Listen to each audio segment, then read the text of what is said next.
তৃতীয় পর্ব। কিন্তু কালোর মা সজাগ। চৌকি পাতিয়া কঞ্চি হাতে নিয়া বসে কাকের কয়েকটা ছেঁড়া পালক দড়িতে বাঁধিয়া কঞ্চির আগাতে ঝোলায়। সেই কঞ্চি নাড়িলে কাক কাছে আসে না, কেবল দূরে থেকে কা কা করে। কয়েকটি নাতি নাতনি আছে, ছোট ছোট টুকরিতে মুড়ি লইয়া বুড়ির কোল ঘেঁষিয়া কেউ বসে কেউ দাঁড়ায়। সেটি হাঁটিতে পারে না, শুধু দাঁড়াইতে পারে। তার হাত ধরিয়া অন্য হাতে কঞ্চি দোলাইয়া বুড়ি ছড়া কাটে। কাওয়ার দাদি মরল, কুলা দিয়ে ঢাকলো, দূরে হ কাওয়া দূরে। এই কালোর মার কাছে সময়ের দাম আছে। তার কাছে অনন্তর মা তো দুগ্ধপোষ্য। যারা বিনা কাজে সময় কাটাতে আসিয়াছিল তারা চলিয়া গেলে বলিল, কামকাজ নাই কোনো। কাজের মধ্যে ঘাটে গিয়া এক কলসি জল আনিতে হইবে, এছাড়া আর কি যে করিতে হইবে ভাবিয়া পায় না অনন্তের মা। অথচ করিতে হইবে অনেক কিছু। কাজ সে করিবে, কে তাকে হাত ধরিয়া কাজ করার সন্ধান দেখাইয়া দিবে? কালোর মা কেবল কাজের তাড়া দিতে জানে, কাজের পথ দেখাইতে জানে না। কাজের পথ যে জন দেখাইয়া গেল সে সুবলার বউ, অল্প বয়সে বিধবা। সেদিন ঘাটে সেই তাকে ধরিয়াছিল। তার সেই সমবেদনার নিঃশ্বাস এখনো অনন্তের মার চোখে মুখে বুকে লাগিয়া আছে। সুবলার বউ এই কয়েকদিন কেবল উকিঝুঁকি মারিতেছিল। একা থাকিলে দেখে মুখখানা ভার, গোমরা মুখের সঙ্গে ভাব করিতে যাওয়া নিরর্থক। যখন কাছের মানুষ থাকে তখন মানুষ বলিতে ওই কালোর মা। সুবলার বউ এই কালোর মাকে সইতে পারে না। হরিণী যেমন নিজের কস্তরীর গন্ধ অনুভব করে, সুবলার বউয়ের আবির্ভাবও অনন্তের মা তেমন করিয়া অনুভব করিল। জেলে রমণীর ঘরে থাকিবে কাটা অকাটা সুতা, এক আধখানা অসমাপ্ত জাল, আর সুতা কাটার জাল বোনার নানা কিসিমের সরঞ্জাম। এই যদি না রহিল তো জেলেনির ঘরে আর কায়স্থনীর ঘরে তফাৎ রহিল কোথায়? ঘাটি বাটিগুলিও 2 দিন মাজা হয় নাই, তাই তার দৃষ্টি এড়াইল না। মনে মনে সুবলার বউ বলিল, এর আলসেমি 2 দিনেই ভাঙিতে হইবে। তার মাথার চুলে দেবদুর্লভ অজস্রতা। সাধ হয় খুলিয়া নাড়িয়া চাড়িয়া দেখে, মুখখানা মলিন, খুব সুন্দর। চিবুকে ধরিয়া নাড়িয়া দিলে বেশ হইত। সুন্দর চোখ দুইটি শুভ দৃষ্টির সময় কার দিকে পূর্ণ দৃষ্টিতে চাহিয়াছিল, কেমন না জানি ছিল সেজন। কিন্তু সে তো আর নাই, এও তো আমারই মতো বিধবা। ছাওয়ালের বাপ কবে স্বর্গে গেল দিদি? জানি না। বলি মারা গেছে তো? জানি না। বিয়া হয়েছিল তো গায়ে? বিয়া হয়েছিল কোন গায়ে? জানি না।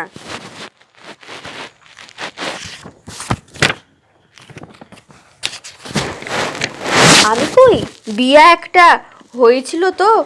জানি না দিদি। সুবলার বউ না চটিয়া পারিল না। পোড়া কপাল, কই এই ছাওয়ালটা হয়েছে বিয়া হইয়াই তো। মনে মনে খানিক ভাবিয়া নিয়ে এবারও আগের মতোই জবাব দিল, জানি না তো দিদি। খালি জানি না জানি না জানি না। তুমি কি দিদি কিছুই জানো না? নাকি জিভে কামড় শিরে হাত? কেমনে আইলে জগন্নাথ? আসমান থাইকা হয়েছে বুঝি? অনন্তের মা অপমানে মরিয়া যাইতে থাকে। ঘরখানা যেন শূদ্রাণীর মন্দির। না আছে এক বোন্দা সুতা, না আছে এক খাট তকলি। নিজে যেমন ফুল বামনি। সুতো পাওয়া যাইব আজই দুপুরে। ওই বাড়ির বউ ঠাকুরন রাইনে দিবে। ও কালোর মা, দর কত? জানি না, ধারে দিবে। সুবলার বউ গম্ভীর হইয়া গেল। এই জগৎ বের ফেলিয়াছি, এদিকে রাঘব বোয়াল আছে মনের আনন্দে। ভালো মানুষের হাতেই পড়ছ দিদি। দিদি তুমি কে কও? কি সোনার মানুষ গো দিদি, কত আদর করে আমারে আর অনন্তরে। সুবলার বউ মনে মনে হাসে। তুমি তারে সন্দেহ করো কেনে? সন্দেহ করি কেনে? আমার অনন্তের বড় জ্বালা দিয়া রাখছে। এখন জ্বালা যা কইবার উপায় নাই, দেখাবার সাধ্য নাই। বুঝলাম। বাপের ঘরে এক নাল সুতা কাটিতে হয় নাই, শিখিবারও সুযোগ পায় নাই কোনো দিন। 10 সুতো লইয়া সে অথই জলে পড়িল। দুপুরের পর সুবলার বউ কতগুলি সুতা কাটার হাতিয়ার লইয়া হাজির রইল। সেগুলি মাটিতে নামাইয়া বলিল, এই নাও বড় টাকু মোটা সুতার লাগি, এই নাও ছোট টাকু চিকন সুতার, আর এই একখানা পিড়ি দিলাম। ঘাটে গিয়া সনের লাছি এর ওপর আছড়াইয়া ধুইয়া আনবা, তারপর রইদে শুকাইবা, রাইতে আইয়া সব শিখাইয়া দিমু। অনন্তের মা প্রথম চেষ্টায় ফল দেখিয়া সুবলের বউ হাসিয়া খুন। বলে, আমার দিদি কাটুনি সুতা কাটতে পারে, একনাল সুতোর হস্তি বান্ধা পড়ে। দ্বিতীয় দিনের ফল দেখিয়া খুশি হইয়া বলিল, এইবার কাটো চিকন সুতো ছোট টাকু লইয়া। 7 দিনে 14 নিরি সুতা হইল। 7টা মোটা সুতার 7টা সুরো সুতার, মোটা 1 টাকা ও সরু 2 টাকা সের দরে একদিন কৈবর্ত পাড়ায় লোক আসিয়া পরমা দরে কিনিয়া নিল। সুতো বিক্রির পর কালোর মা আসিয়া বসিল, পোড়া চৌখের জ্বালায় বাঁচি না। বাউচণ্ডীর মতো বাইর হইয়া গেল মানুষটা। কে গো মা, কে?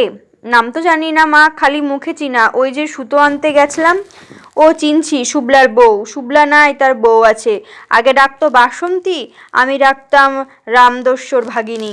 তোমার ছোট পুতের সাথে বিয়ার কথা হয়েছিল, সেই বিয়া হইল গগনের পুত শুভলার সাথে। সেই শুভলা মরল, চেমরি তার নামের জয়ঢাক হইয়া রইল। অহন ছোট বড় সকলেই ডাকে শুভলার বউ। আপনের ছোট ছাওয়ালের সাথে কথাবার্তা ঠিক হইয়া গেছিল বুঝি? হ মা, আরও আগে হনের কথা আছিল রামকেশবের ঘরের কিশোরের সাথে, যে কিশোর অখন পাগলা হইয়া বনে বনে ফেরে। দুপুরে মঙ্গলার বউ বাসন লইয়া ঘাটে যাইবার সময় পাশের রাস্তা দিয়ে না গিয়ে অনন্তের মার উঠান দিয়া গেল এবং ঘরের দিকে উকি মারিতে দেখিল। ফিরিবার সময়ও তেমনভাবে ঘরের দিকে চাহিয়ে ঘর হইতে শুভলার বউ ডাকিয়া বলিল, ও মোহনের মা, আজ যে দেখি আঘাটাতে চন্দ্র উদয়। মঙ্গলার বউ বিরক্ত হইল। শুভলার বউ যে উহাকে দিনরাত আগলাইয়া রাখে, ইহা ভালো লাগে না। একদণ্ড একা পাইবার জো নাই। বিরক্তি মানুষকে অনেক সময় নির্মম করিয়া তোলে। মঙ্গলা বউ একটু আগাইয়া ছাইচের তলায় আসিয়া এক পা বারান্দার উপরে আর এক পা নিচে রাখিয়া ঝুঁকিয়া পড়িল। তারপর হাতের তালুতে গাল ঠেকাইয়া বলার কথাটাকে গুরুত্বপূর্ণ করিয়া তুলিল। কিলা শুভলার বউ, আজ নগরে বাজারে কি সমস্ত কথাবার্তা শোনা যাইতেছে? কি সমস্ত কথাবার্তা? 10-এর বিচারের মধ্যে নাকি তার কথাখান উদারোচন হইবে? কার কথা গো? ও মোহনের মা, কার কথা? ছাওয়ালের মার। মঙ্গলার বউয়ের কণ্ঠ শ্লেষ। শুভলার বউ কথা না বাড়াইয়া তার ভুল শুধরাইয়া দিল। 10 জনের বিচারে তার কথা উঠব কেন গো? সে কি কেউ বাপের ধন সাপেরে দিয়া খাইয়াছে, না পথের মানুষ ডাইকা আনছে 10 জন তার বিচার করব? ভালো কইরা না শুই না তোমার মতো ওপর ভাষা আমি কোনো কথা কই না মোহনের মা। শুভলার বউ সত্যি এত সহজে থামিল না। রাত্রে বৈঠকের সকল কথা সে বলিয়া রাখিল। মাতব্বরেরা সকলে এতদিন বাড়িতে ছিল না। কেউ গিয়াছিল উত্তরে ব্যাপার করিতে, কেউ গিয়াছিল উজানের ধান কিনিতে, কারো হইয়াছিল জ্বর, এখন সব লোক গায়ে আসিয়াছে। যার শরীর ভালো ছিল না তার শরীর ভালো হইয়াছে। গাখানা লোকজনে থমথম করিতেছে। সামাজিক বৈঠক হওয়ার এতই সময় কত কথা জমিয়া আছে, কত লোকের নামে আচার বিচার বাকি আছে। কালী পূজার সম্বন্ধে, গাঙের মাথর সম্বন্ধে কথা তুলিবার আছে। সব কথা শেষে অনন্তের মারও একখান কথা উঠিতে পারে। সে সমাজ করিবে কার সঙ্গে? তোমার সঙ্গে, না আমার সঙ্গে, না কালোর মার সঙ্গে? শুভলার বউয়ের কথার তোরে মঙ্গলার বউ ভাসিয়া গেল, কিন্তু অনন্তের মার ভয় করিতে লাগিল। 10 জনের মধ্যে কথা উঠিবে ভাবিতে বুক দূর করে। নতুন গায়ে নতুন মানুষ হইয়া আসার এমনই ঝক মারি। সন্ধ্যার অল্প আগে 2টি ছেলে বাড়াবাড়ি নিমন্ত্রণ করিতে আসিল। ছেলে দুটি পাড়ার এক প্রান্ত হইতে শুরু করিয়া প্রত্যেক বাড়িতে বলিয়া গেল, ঠাকুর সকল ঘরে নিয়ে আছো, আমার একখানা কথা। ভারতের বাড়িতে আজ 10 জনের সভা, তোমাদের নিমন্ত্রণ। পান তামুক খাইবা, 10 জনের 10 কথা শুনবা, বাধা কথা। অনন্তের মাও বাদ পড়িল না। বিশেষত বৈঠকের সঙ্গে যার মামলা জড়ানো থাকে, ঘোষক জনগণের আহ্বান তাকে বিশেষভাবে জানাইবে, ইহাই নিয়ম। অনন্তের মা একা কিছুতে যাইত না। শুভলার বউ তাকে টানিয়া বাহির করিল। তারা যখন ভারতের বাড়ি উপস্থিত হইল, বৈঠক তখন পুরোপুরি জমিয়া গিয়াছে। ভারতের বাড়ির উঠোন খুব প্রশস্ত। চারিদিকের ভিটায় বড় বড় 4টে ঘর, মাঝখানে উঠান উঁচু। কিছুদিন আগে এ উঠানে এক প্রশস্ত ছিল না। ভারতের সুটকির কারবার। উঠানের মাঝখানে গভীর গর্ত, খুঁড়িয়া 9 মাস আগে শুটকির খাদ দিয়াছিল, এখন চড়া বাজারে সে শুটকি তুলিয়া পাইকারি দরে বেচিয়া ফেলিয়াছে। খাদ ভাঙিয়া উঠান সমান করিয়াছে, কিন্তু গর্ত বুঝানোর পরও উদ্বৃত্ত মাটি থাকিয়া যাওয়াতে উঠানটা গরবিনীর মতো বুক টান করিয়া রাখিয়াছে।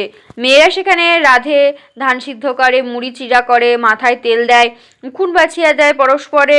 সেখানটাতে একটা আবদ্ধ বেড়া, তার ভিতর থেকে তারা উঠানের সবাইকে দেখিতে পায়, উঠান হইতে কেহ তাহাদিগকে দেখিতে পায় না। সেখানে বসিয়াছে মেয়েরা, উঠান জুড়ানো, পাল খাটানো, মাঝখানে উত্তম বিছানায় বসিয়া পাড়া গণ্যমান্য লোক কয়েকজন। তাদের সবাই বড়, কেউ টাকার জোরে, কেউ গায়ের জোরে, ভাইয়ের জোরে, কেউ বুদ্ধির জোরে। তবে যাদের বিচার বুদ্ধি বা উপস্থিত বুদ্ধি কিংবা কথার প্যাঁচ খাটানোর প্রতিভা আছে, সকল বৈঠকেও তাদের প্রাধান্য। এই শ্রেণীর কেউ যদি ভাতৃ অর্থ বলে বলিয়ান হয়, তার কথায় ওপর কথা বলার সাহস কম লোকেরই থাকে। এমনই যে ব্যক্তিটি মাঝখানে বসিয়া আছে, তার চোখে মুখে চেহারা ও বসিবার ভঙ্গি অনন্তের মা দৃষ্টি প্রথমে আকর্ষণ করিল। শুক্লাবাবু বুঝিয়া দিল, এই জনেরই কয় বড় মাতব্বর। কানের কাছে মুখ নিয়া বলিল, নাম রাম প্রসাদ, শিবের মতন চোখ, মণিগোসাইয়ের মতন দাড়ি। এজনের দেখা আমার জ্যাঠার কথা মনে পড়ে বইন। কোন দিক দিয়া বাড়ি? এ গাঁয়ে থাকে না, কালোর বাপের সাথে বিবাদ হইয়া 10 বছর আগে ঘরদুয়ার লইয়া যাত্রাবাড়ি গেছে। ঘাটে গেলে তিতাসের বাঁকে যে মঠ দেখা যায়, তারই পরে কুড়লিয়া খাল, খালের ওই পারের গায়ের নাম যাত্রাবাড়ি। সে গায়ের আর মালো নাই, খালি কৈবত্যরা থাকে। তারপরে যিনি দৃষ্টি আকর্ষণ করেন, তার চোখ মুখ দুর্বাসার মতন ক্রোধারক্ত, বয়স হইলেও যুবকের মতো সটান। বড় মাতব্বরে পরে একজনের কথা গ্রাহ্য হয়। কায়েতপাড়ায় যাত্রার দল হয়, তাতে তিনি মুনি ঋষির পাঠ করেন। কপিন পড়িয়া নামাবলী গায়ে দিয়া খড়ম পায়ে তিনি যখন আসরে ঢোকেন, ভয় তখন কারোর মুখ দিয়া কথা ফোটে না। পৈত ধরিয়া যখন রাজাকে অভিশাপ দিবার জন্য গর্জন করিতে করিতে সামনের দিকে ঝুঁকিয়া পড়েন, তখন আসরের চারিপাশে গরিব লোকগুলিও দূরের কথা, অমন যে রাজা, হাতে তলোয়ার, গায়ে ঝকমক করা পোশাক, সে থরথর করিয়া কাঁপিতে কাঁপিতে তার পায়ের কাছে নত হয়। এমন তেজ এই জনের। নাম দয়াল চাঁদ। জানিবারে বুঝিবার মতো আরও কয়েকজন এই দলে ছিল। সময় অল্প। 2-1 কথাতে শুক্লার বউ 2-1 পরিচয় দিল। এই জনের নাম নিতাই কিশোর। ঘুষ খাইয়া পেট মোটা করিয়াছে, কিন্তু চালে এক মুঠো ছন নাই। আর এই যে কানা মানুষ, তিনি লোকের বিচার করিতে গিয়ে শ্বশুরের বিছানায় বউ শোয়ায়, জামাইয়ের বিছানায় শাশুড়ি শোয়ায়। তার নাম কৃষ্ণচন্দ্র। এই দের নিয়তির জন্য চক্ষু ধন খাওয়া আছে। আসরে চারিধারে আরো যত সব নরনারায়ণ, তারা কেবল কথা শোনার লোক, তামাক টানার লোক। কয়েকটি ছেলে হুকাকলকে মালসা ডিবা লইয়া বসিয়া গিয়াছে, অনবরত ছিলিম ধইরা হাতে হাতে চালাইয়া দিতেছে, আর সেই সব হুক্কা পুরনো হইয়া পরপর তাদের হাতে ফিরিয়া আসিতেছে। একটা পরিষ্কার ঝকঝকে বড় কাঁসার থালাতে কয়েক বিয়া, ধোয়া মাছ, পান, সুচিক্কন সুপারি, মাজা ঘষা কয়েকটি বাটিতে চুন ও অন্যান্য মশলা। থালাখানা হাতে করিয়া মধ্য বিছানায় নমস্কার করিল ভারত।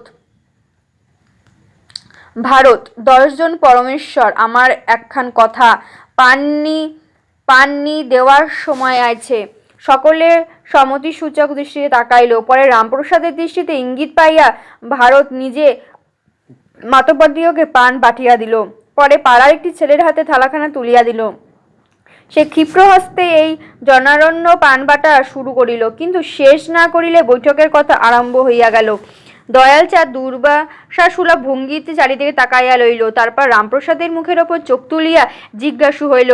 রামপ্রসাদের বয়স হইয়াছে, রং ঈষৎ তাম্রবর্ণ, যৌবনে এর সোনার কান্তি ছিল।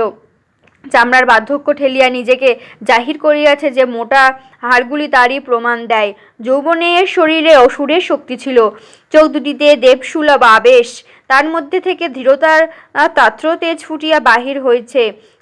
সৃষ্টিশীল প্রতিভা যেন এখনো তার মধ্যে আত্মপ্রকাশ খুঁজিয়া ফিরিতেছে।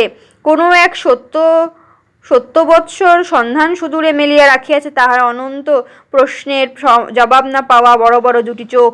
দয়ালের নীরব জিজ্ঞাসা সে চোখ প্রথমেই পড়িল কৃষ্ণচন্দ্রের ওপর। এই নগরের বাপ কথা তোল, অন্ধের চোখ তুলিয়া চাওয়ার আর না চাওয়ার সমান। সে চোখ নিচের দিকেই নিবিষ্ট রাখিয়া খানিক পিটপিট করিয়া রইল।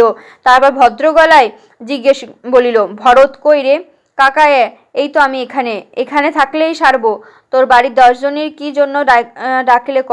বক্তব্য সকলের জানা, ঘরের মালিক তার বাসিন্দা, কিন্তু মাটির মালিক জমিদার। জমিদারের সঙ্গে সে বাড়ির কোনো যোগ নাই। সে থাকে তার রাজসিক ঐশ্বর্যের মধ্যে ডুবিয়া। তহসিলদার রাখে, সেই আদায়পত্র করে। আদায় না হইলে নালিশ করিয়া প্রজা উচ্ছেদ করে জমিদারের সয় লইয়া সেই প্রজা উচ্ছেদ হয়। সেই জায়গা আরেক প্রজা আসিয়া বসে। জমিদার নিজে আসিয়া সেখানে বাড়ি বাঁধে না। বাঁধিলে অনেক জমিদারের প্রয়োজন হইত। তারা সত্য নয় বলিয়া অসংখ্য, তারা কম সংখ্যায়। মানুষের মধ্যে তারা ব্যতিক্রম, রায়তে রায় সত্য। তাই ঘুরিয়া ফিরিয়া মাটির মালিক হয় তারাই, কাগজপত্রের মালিক নয়, বাস করার মালিক। সেইরূপ তিতাসের মালিক জেলেরা, কাগজপত্রের মালিক আগরতলার রাজা, মাছ ধরার মালিক মালোরা। প্রাচীনকালের নিয়ম ছিল, মালোরা রাজবাড়িতে বছরে একবার 10 ভার করিয়া মাছ দিবে। নির্দিষ্ট দিনে তারা 10 জনে ভারী ভারী 10টি ভার কাঁধে তুলিয়া বাতাসে ঢেউ তুলিয়া দৌড় দিত। কৃষ্ণচন্দ্র যৌবনকালে ইহা দেখিয়াছে। কিন্তু নদীর মাছ অনিশ্চিত বস্তু, কোনো নির্দিষ্ট দিনে 10 ভার পূর্ণ করিবার মাছ ধরা নাও দিতে পারে। কৃষ্ণচন্দ্র যখন যুবক, কর্তাদের মেজাজ ঠান্ডা থাকা কালে গিয়া তাদের পায়ে ধরিয়া করিয়া গ্রামের পক্ষ হইতে বড় রকমের একটা বন্দোবস্ত পাকাপাকি করিয়া আসিল। আর মাছ দিতে হইবে না, বছরে একবার করিয়া মাছের বদলে মাথাটো তুলিয়া রাজ সরকারের পোছাইয়া দিয়া আসিলেই হইবে।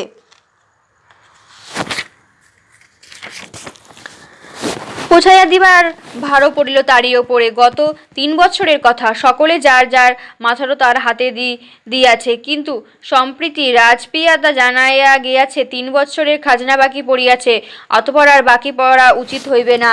এই অবিলম্বে সেই বাকি পড়া খাজনা লইয়া রাজ সরকারের এ গায়ের মালদের উপস্থিত হওয়া উচিত। আজিকার সভাতে রাজদূতের সেই ভীতি প্রদর্শনের বিষয় প্রধান আলোচ্য হইলেও সামাজিক ব্যাপারে এবং কারো কারো ব্যক্তিগত বিষয়ে অনেক কথাই আলোচনার জন্য অপেক্ষামান। কিন্তু তাহার নিজের কৃতকর্মের কথা সকলের আগে উঠিয়া পড়ে।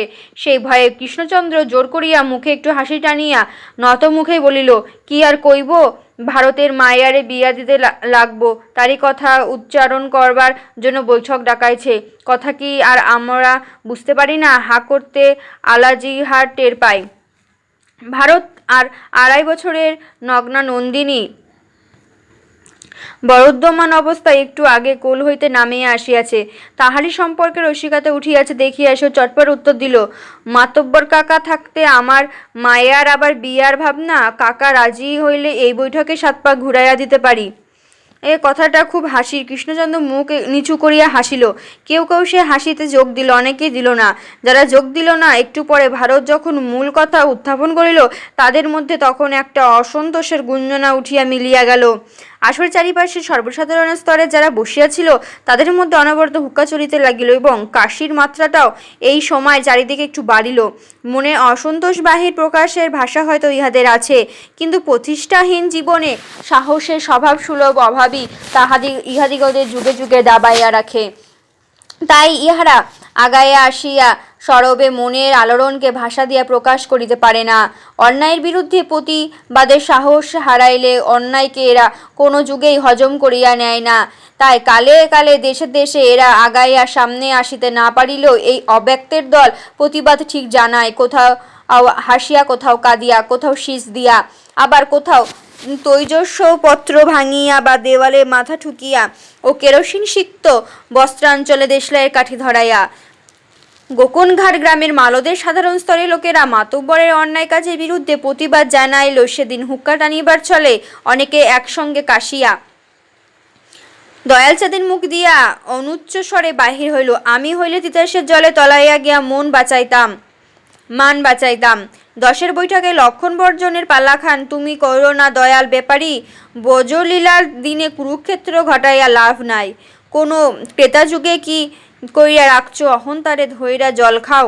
নিজের মধ্যে ব্যাপার, তাই মাতব্বররা ওর বেশি কথা বাড়াইল না। কেবল রামপ্রসাদ তিরস্কার করিল, কৃষ্ণচন্দ্র মাতব্বরগিরির নামর্যাদা তুমি বুঝি আর রাখতে চাও না?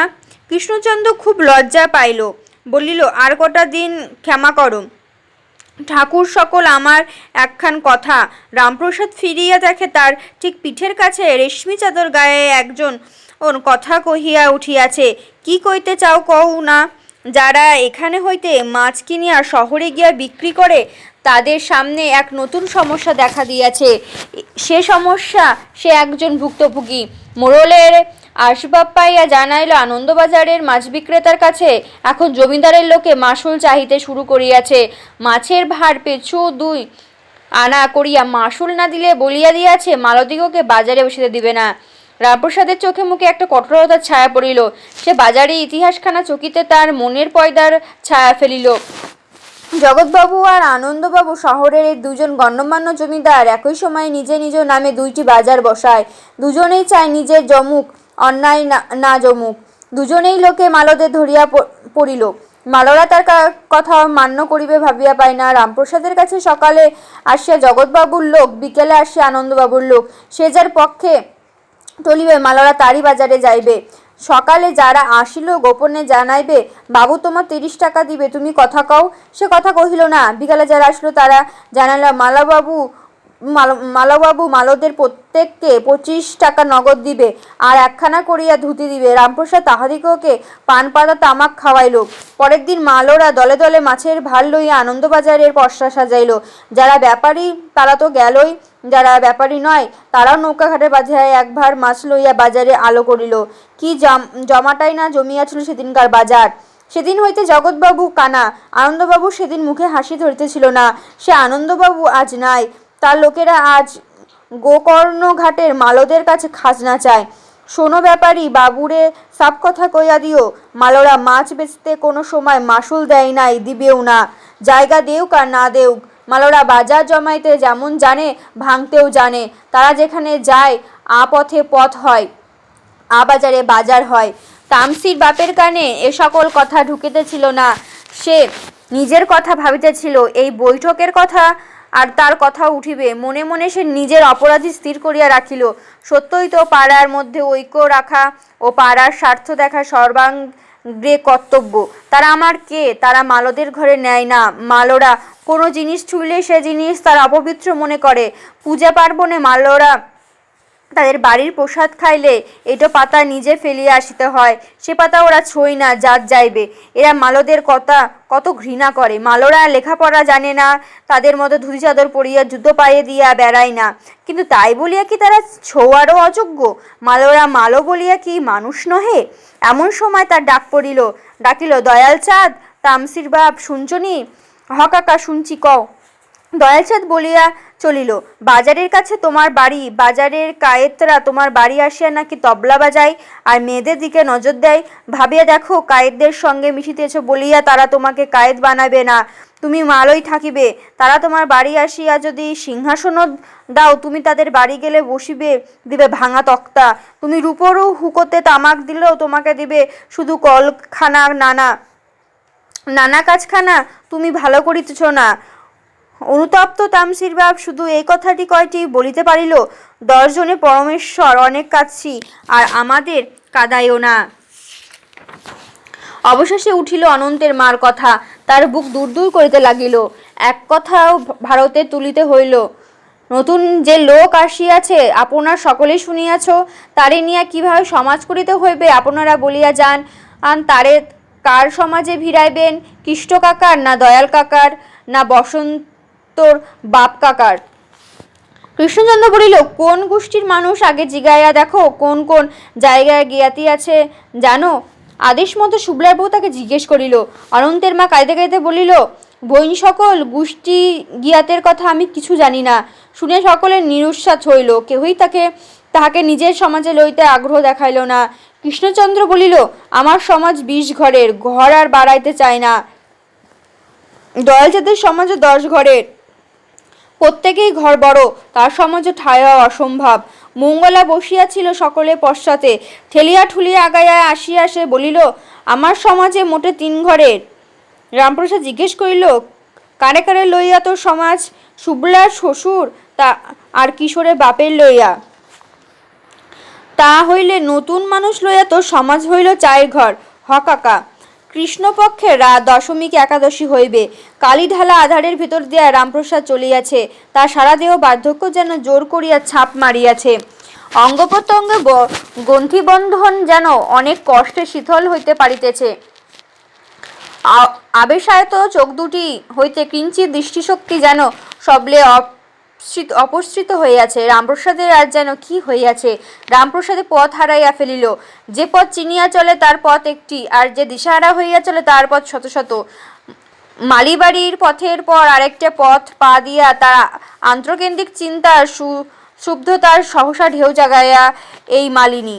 অনেক সময় একটা চিন্তা মানুষের মনে আসিয়া ঢোকে আকস্মিকভাবে, আগে একটু খবর না দিয়া। তার অবচেতন মন চিন্তার সঙ্গে যে চেতনা যোগ রাখিয়া আসে না, একেবারে আকাশ ফাড়িয়া আবির্ভূত হয়।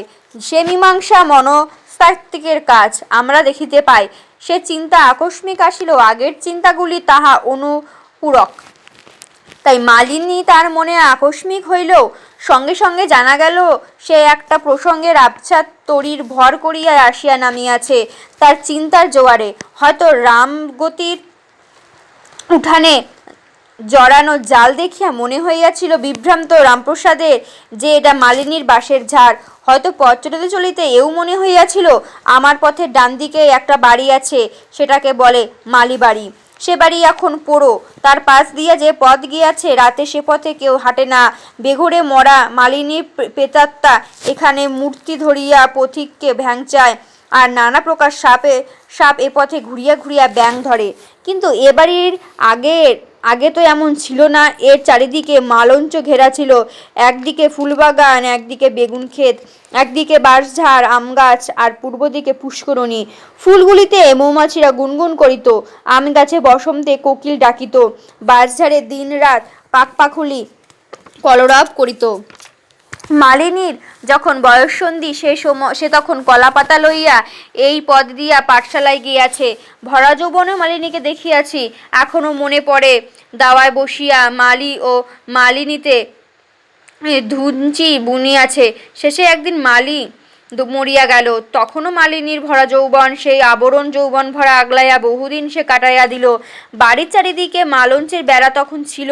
তার মনের বাঁধন যতই আগলা হইতেছিল, মালঞ্চের বাঁধনকে ততই সে শক্ত করিয়া তুলিতেছিল। সেখানে ঢুকিয়া কিন্তু ফুলে হাত দিবার সাধ্য কারো ছিল না।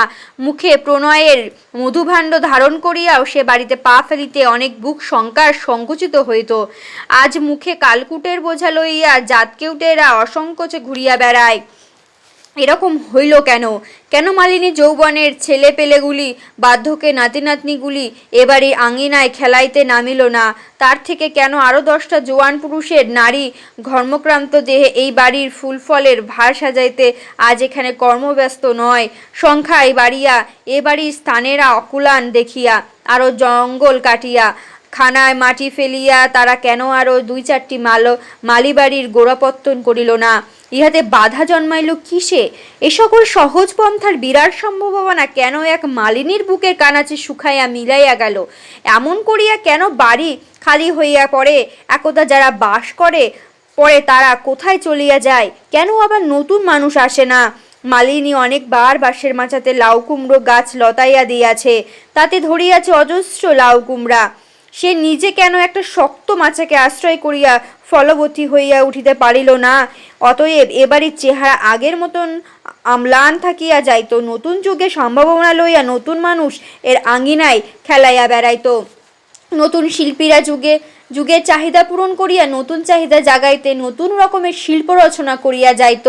কেউটে সাপ এবারে তৃষ্ণায় ঘেঁষিত না। শরীয়তুল্লাহ বাহারুল্লাহ 2 ভাই শহরে গিয়াছিল, ফিরিতে রাত হইয়া গিয়াছে।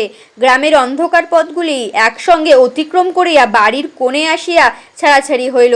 পাশাপাশি 2 বাড়ি, মাঝখানে বেড়া। তারা যার যার পরিবার নিয়ে আলাদা থাকে। ছোট ভাই শরীয়তুল্লাহ ঘরে না ঢোকা পর্যন্ত বাহারুল্লাহ দাঁড়াইয়া রহিল। তারপর ঘুরিয়া কয়েক পা হাঁটিয়া নিজে হিস্যয় পা দিয়া চমকাইয়া উঠিল। উঠানের কোণে ধানসিদ্ধ করায় যে দুমুখ উনান আছে, সেখানে একটা ছায়া মূর্তি নত হইয়া কি যেন হাতড়াইতেছে। কাঁধের লাঠি হইতে আস্ত গজার মাছটা খুলিয়া লাঠিখানা বগাইয়া একেবারে তার মুখোমুখি হইয়া দাঁড়াইল। তখন তাহাকে চিনিতে পারিয়াছে। মাতব্বর, তুমি এত রাইতে পর ইহানে? বাহারতুল্লা ভাই, আমি পথ ভীষণ হইয়া গেছি, গেছিলাম সমাজের বৈঠকে। এমন ভুল তো হয় না আমার। বাহারুল্লাহ তাহাকে হাত ধরিয়া বারান্দায় উঠাইল। তার পরিবার ঘুমাইয়া পড়িয়াছিল। রাখিতে উঠিয়া লণ্ঠন জ্বালাইয়া দরজা খুলিল। সে ঘরে ঢুকিয়া গামছা বাঁধা পুটুলিটা মাটিতে রাখিল। একটা পিঁড়ি হাতে বারান্দায় আসিতে আসিতে পরিবারকে উদ্দেশ্য করিয়া বলিল, একটু তামাক নি খাওয়াতে পারে? পরিবার বউ নয়, গিন্নি। তার 3 ছেলের 3 বউ স্বামী লইয়া 3 ঘরে তখন ঘুমাইয়া পড়িয়াছে। গিন্নি ক্ষিপ্র হাতে হুক্কা ধরাইয়া কপাটের কোণে ঠেকাইয়া বাহারুল্লার ভাতের জন্য পাকঘরে গেল। মাঝখানে বিছানায় বারান্দা হইতেই দেখা যায় এই বাড়ির গৃহিণী একটু আগে এখানে হইতেই উঠিয়া গিয়াছে। অনেকগুলি ছেলেপুলে বুকে পিঠে লইয়া ঘুমাইয়া পড়িয়াছিল। রামপ্রসাদ তামাক টানিতে টানিতে একবার সেদিকে আর একবার বাহারুল্লার দিকে চাহিল। বাহারুল্লার বয়স তারই কাছাকাছি। তার ভরপুর সংসার, জমিগুলি সব নিজের। 3 ছেলেকে লইয়া 4 জোড়া বলদ দিয়া 4খানা হাল চালায়। যত ধান ঘরে ওঠে গিন্নি বৌমাদের নিয়া ভানিয়া ডোল ভর্তি করে। এবার অনেক ধান উঠিয়াছে, কাটার বাকিও রহিয়াছে অনেক। ভোর হইলে ছেলেদের ডাকিয়া মাঠে পাঠাইয়া দিবে, বউদের ডাকিয়া তুলিবে, আর 4 জনে মিলিয়া ধান সিদ্ধ করিতে বসিবে। রাধে 2 মুখো উনানে, কিন্তু ধান সিদ্ধ করে 4 মুখো 6 মুখো উনানে। একসঙ্গে 4-6 হাঁড়ি সিদ্ধ হইয়া যায়। মোরগ ডাকার আগে সিদ্ধ শুরু করিয়া রোদ ওঠার সঙ্গে সঙ্গে সে ধান উঠানময় ছড়াইয়া দিবে। সারাদিন রোদ লাগিবে ধানে। লণ্ঠনের আলোতে সাদা মাটির উঠানটা চকচক করিয়া উঠিল। হুকাটা ফিরাইয়া দিতে রামপ্রসাদ বলিল, ধান তো এইবার খুব ফলছে।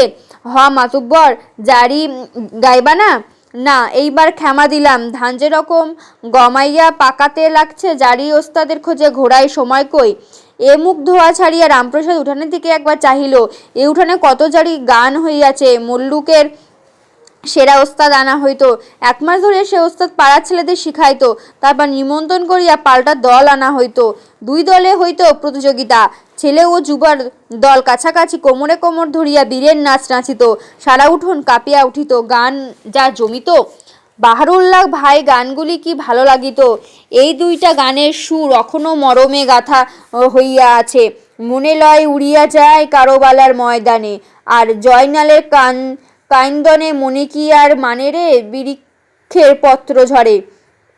মাতুব্বর, এই সকল গানই খুব জমতো। আরেকটা গানও বেশি জমতো, মনে পড়েনি মাতুব্বর? বাছা তুমি রণে যাইও না, চৌদিকে কাফিরের দেশ, জহরে মিলে তো পানি মিলে না।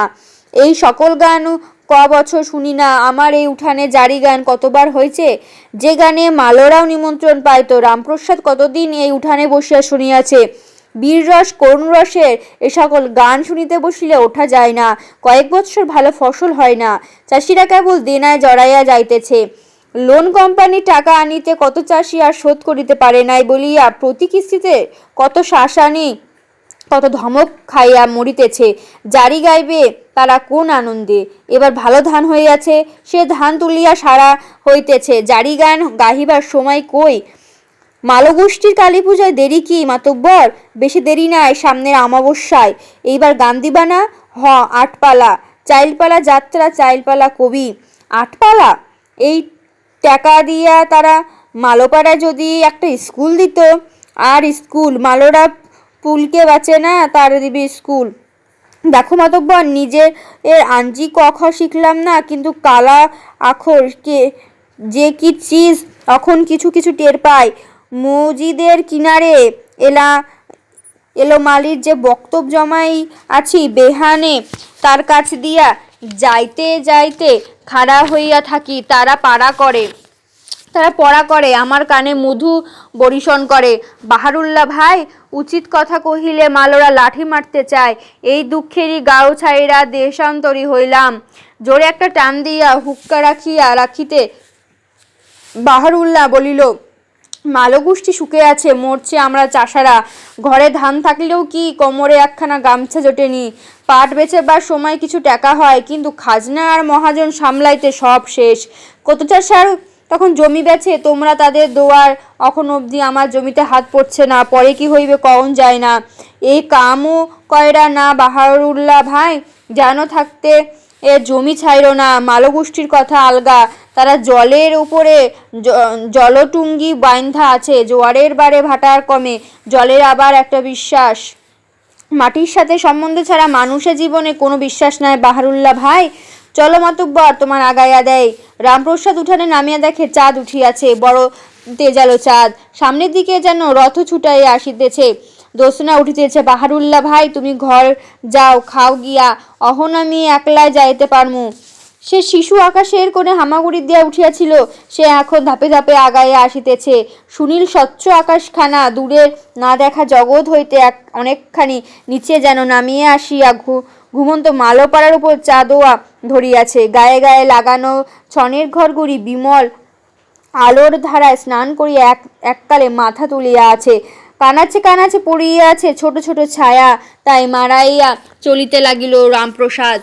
মালোপাড়া জ্যোৎস্নায় এমন অজস্রতা, এই প্রতিঘরের ওপর গলিয়া পড়া রূপলোকের এমন পরিপূর্ণ হাসি, নির্মল আকাশের সচ্ছলতার সঙ্গে মাথা উঁচু করা ঘরবাড়িগুলো এমন আবেগময় আলিঙ্গন, এ দৃশ্য পাড়ার আর কেউ দেখিল না, দেখিল কেবল রামপ্রসাদ। আরও একজন দেখিতেছিল, কিন্তু সে দেখা অর্থহীন, অনুভূতিহীন। রামপ্রসাদ গিয়া রামকেশবের উঠানে পা দিতেই দেখে সে ধা করিয়া উঠানের একধার হইতে অন্য ধারে চলিয়া যাইতেছে। রামকেশবের উঠোনের আলোর তেজ কম, সারা উঠান ঢাকিয়া বাঁশের আগায় জল ছড়াইয়া রাখিয়াছে, মাটির ওপর তার ছায়া পড়িয়াছে। জালের খোপের ভিতরে দিয়া মাছেরা মাথা গলাইতে পারে না, কিন্তু চাঁদের আলোরে আটকায়া কার সাধ্য। প্রতি খোপের ফাঁক দিয়া সে আলো উঠানের স্বচ্ছ মাটিতে পড়িয়াছে। কোনো সচতুরা মালোর মেয়ে বুঝি আপার্থিব ক্ষমতায় আলোর জাল বুনিয়া রামকেশবে উঠানের মাটিতে বিছাইয়া দিয়াছে। উত্তরে ভিটার ঘর রামকেশবের, 2 চালের ঘর, সামনে একফালি বারান্দা। অনুচ্চ ভিটির কিনারাগুলি স্থানে স্থানে ভাঙিয়া গিয়াছে। ঘরের পূর্বের অংশ অন্দরমহল, এককালে আরব্য বেড়া ছিল, ভাঙিয়া পড়িয়াছে অনেক দিন আগে। ছেঁড়া জাল দিয়া ভাঙা জায়গাগুলি ঢাকিবার চেষ্টা হইত, এখন আর সেরূপ চেষ্টা নাই। দেখিলেই মনে হইবে এ বাড়ির আরব্য রক্ষার প্রয়োজন ফুরাইয়া গিয়াছে। বারান্দার ওপর একপাশে চালের সঙ্গে ঝুলাইয়া রাখিয়াছে কতগুলি এলোমেলো দড়াদড়ি, তার পাশে কয়েকটা ছেঁড়া জালের পুটলি ওপরি ওপরি মাটিতে ফেলিয়া রাখিয়াছে। তারই ওপরে কুকুর কুণ্ডলি দিয়া বোধহয় লোকটি শুইয়াছিল। ধা করিয়া উঠানে নামিয়া রামপ্রসাদ সামনা দিয়া ভৌতিক ক্ষিপ্ততায় 3 লাফে উঠান পার হইয়া গেল। খালি গা, পরনে একখানি গামছা, মাথায় এক বোঝা আলোথালু চুল, মুখ ভর্তি দাড়ি। যাইবার সময় জালের নিচেকার বুনানো আলো ছায়ার তার মাটিখানা কালো শরীরে চিকচিক করিয়া উঠিল। একটু অস্বাভাবিক ফোলা শরীর রামপ্রসাদ দেখিয়া চিনিল। সে ঝুলনো হাত দুটি ঘন ঘন নাড়িতে নাড়িতে মুখ বাড়াইয়া আক্রমণের ভঙ্গিতে আগাইয়া আসিল। রামপ্রসাদের মুখের কাছে মুখ আনিয়া বিকৃত মুখে লান একটু হাসিয়া বিজ্ঞের মতো আসতে বলিল, মাতব্বর, এতদিন পরে? আচ্ছা, বারান্দায় উঠো, দেখি কি কাণ্ডখানা হইয়া আছে। কি কাণ্ড হইয়া আছে? আরে শালা, কি কাণ্ড দেখি না গিয়া। হাত ধরিয়া বারান্দায় তুলিয়া নিয়ে দেখাইল, দা দিয়া মাটিতে 3-4 গর্ত খুঁড়ি আছে, লম্বা গর্ত। একটার মুখ খুঁড়িতে খুঁড়িতে আরেকটার গায়ের ওপর তুলিয়া দিয়াছে। সেইখানে আঙুল ঠেকিয়া বলিল, দেখো চাইয়া কি হইয়াছে। মাইয়া চুরি হইয়াছে, এই তোমার মেঘনা গাং, এইখানে খাড়িতে আছিল নাও। বড় গাঙে কি কইরা গেল? জায়গা দেখি মায়া চুরি হইয়াছে। বাইরে জ্যোৎস্না ফক ফক করে, ভেতরে আন্ধারায় মায়া চুরি হয়। কি কও মাতুব্বর? রামপ্রসাদ কিছুই কহিল না। তিতাসের শুশুক মাছগুলি যেমন সন্ধ্যার ছায়া পাইয়া ভাসিয়া নিঃশ্বাস ছাড়ে, জলের পুটুলিগুলিও ওপর বসিতে বসিতে ফোঁস করিয়া একটা নিঃশ্বাসের শব্দ তার নাক দিয়া বাহির হইল। ঘরের ভিতর রামকেশব অকাতরে ঘুমাইতেছে, নাক ডাকার শব্দ শোনা যায়। শেষ রাত্রে জালে যাইবে, এখন তাকে ডাকিয়া জাগান মর্মান্তিক। ঘুম ভাঙা মানুষ মাথা ঠিক রাখিয়া জাল ফেলিতে পারে না, আর রোজগারটা মাটি হইবে। শেষ রাত্রে আর দেরি কত? রামপ্রসাদ অধিক ভাবিতে পারিল না। চিন্তাতে বিমনা ক্লান্তিতে অবশ রামপ্রসাদকে জালের উষ্ণতাটুকুর মাঝে ঘুম একেবারে কাত করিয়া ফেলিয়া দিল। শেষ রাত হইবার আগে একবার ঘুম ভাঙিয়াছিল। পাগল তাহার একান্ত কাছে হাতের কাছে মাটি খুঁড়াইবার একটা দা রাখিয়াছে। একটা কিছু করিয়া ফেলা স্বাভাবিক। চোখ মেলাবার সঙ্গে সঙ্গে এত ভয় সে করিতেছিল, চোখ খুলিয়া দেখে একজন তার অতি কাছে বসিয়া, মুখখানা তারই মুখের কাছাকাছি। ভয় পাইবার আগে জড়তাগ্রস্ত চোখ কসলাইয়া দেখিল রামকেশব তাকে আগলাইয়া রাখিয়াছে। বুড়ার তার দাড়িগুলি একান্ত ও কাছে, প্রশস্ত লোমশ বুকখানা তার বুকের অতি নিকটে। তার লোমের বুকের উষ্ণতা রামপ্রসাদের বুকেও লাগিতেছে। রামকেশবের বয়স তার চাইতে আরো বেশি। শরীর তার মতনই শক্তির পরিচয় দিল, তার চাইতে বেশি ভাঙিয়া পড়িয়াছে। চুল দাড়ি, চোখের ভ্রু, কানের লোম এখনো কাঁচা পাকা। রামপ্রসাদের সনের মতো সাদা চুলগুলির নিকট তাকে আকাশের পথে কাত হইয়া দৌড় দেওয়া চাঁদের বারান্দায় ঢুকিয়া পড়া আলোতে নাবালকের মতো দেখাইতেছে। যেই দুইটি প্রাগৈতিহাসিক শিশুর অপার্থিব সমন্বয় ঘটিয়াছে, যার ইতিহাস স্তব্ধরাত্রি ছাড়া আর কেউ জানে না, আর একজন যে জানে তার কোনো অনুভূতি নাই, দুজনের মধ্যে এই রকম কথাবার্তা হইল। মাতব্বরের ছেলে ডাক দিল না, কোনো সময়ে আসিয়াছ জানিলাম না, শীতে কষ্ট পাইলে? না, মালোর ছেলে শীতে কষ্ট বেশি পায় নাই, ঘুমাইয়া পড়িলে আবার কষ্ট কি? ভাবিলাম তুমি যখন শেষ রাতে নদীতে যাইবে, আমার নৌকায় আমি যাইব, তুমি আমাকে যাত্রা বাড়িতে নামাইয়া দিবে। সারা রাত্রে একবার বাহির হইয়াছিলাম, বাহির হইয়া দেখি একটা মানুষ, কাছে আসিয়া দেখি তুমি, জাগাইলাম না, পাগলাটা কাছে, তাই বসিয়া গেলাম শিয়রে। রাতের জালে যাওয়া আর বাবা আমারে দিয়া কুলাইবে না। খেউ তুলিয়া জালে হাত দিলে হাত ঠকঠক করিয়া কাঁপে, গাঙের বাতাস কান কপাল ভাঙিয়া নামায়, বুক যেন ভোঁতা ছুরি দিয়া কাটে। আমার কি আর বাবা মাছ ধরার সময় আছে? আমার এখন গুফার মধ্যে বসিয়া বসিয়া তামাক টানিয়া কাটাইবার দিন। বিধি তারে কোন পাগল বানাইল? কত পাগল ভালো হয়, আমার পাগল আর ভালো হইল না। ঘরে আসিয়া বসো, আমি তামাক জ্বালাই। মাটির গাছাতে কেরোসিনের আলো মিটমিট করিতেছে। বাহির হইবার আগে সময়ে রামকেশব জানাইয়াছিল, তারই মলিন আলোতে ঘরখানির মলিনতা অধিকতর স্পষ্ট হইয়া উঠিয়াছে। ভাঙা চটাইয়ের ওপর ময়লা ছেঁড়া কাঁথা পাতিয়া বিছানা, দুইটি বালিশে এর এইদিকে তুলা বাহির হইয়াছে, সেটা রামকেশব শুইয়াছিল। চুলে দাড়িতে একটু একটু তুলা এখনো লাগিয়া রইয়াছে। অন্য বয়সেতে মাথা রাখিয়া যে শুইয়া আছে, খুব ভারী রোয়া ওঠা, কথাতে তার পা থেকে মাথার বালিশ অবধি ঢাকা, সে রামকেশবের পরিবার।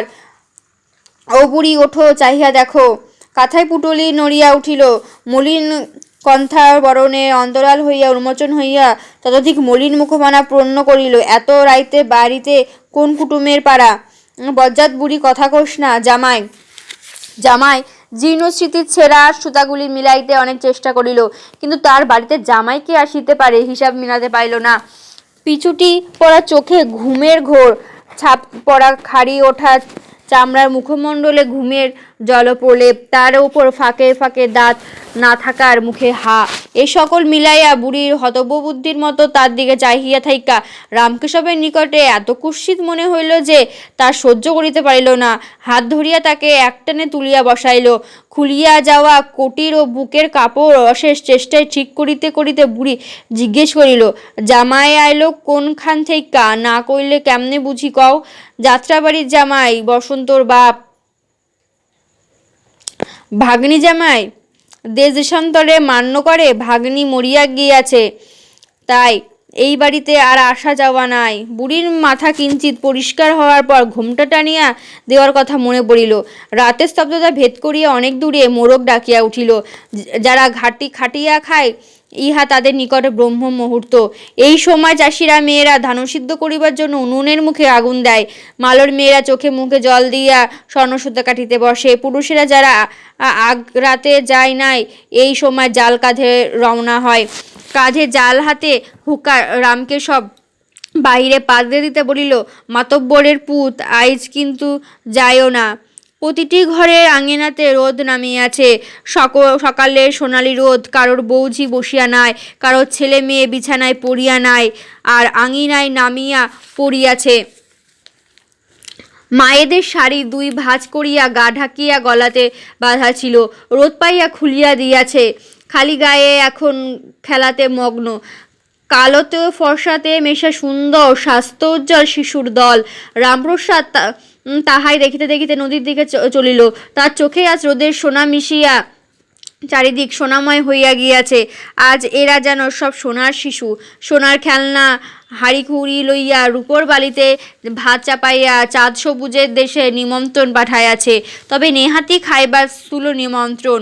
অনন্ত আঙিনাতে নামিয়া খেলায় মাতিয়াছে। মায়ের সাদা পাড়ের কাপড়খানা দুই ভাঁজ করিয়া গলায় বাঁধা। রামপ্রসাদ তার কাছে গিয়া দাঁড়াইল। সেই ও সাদা চুল দাড়িওয়ালা লোকটার দিকে চাহিয়া রইল। তারপর সহসা কি ভাবিয়া বারান্দার ওপর উঠে রাখল, মা।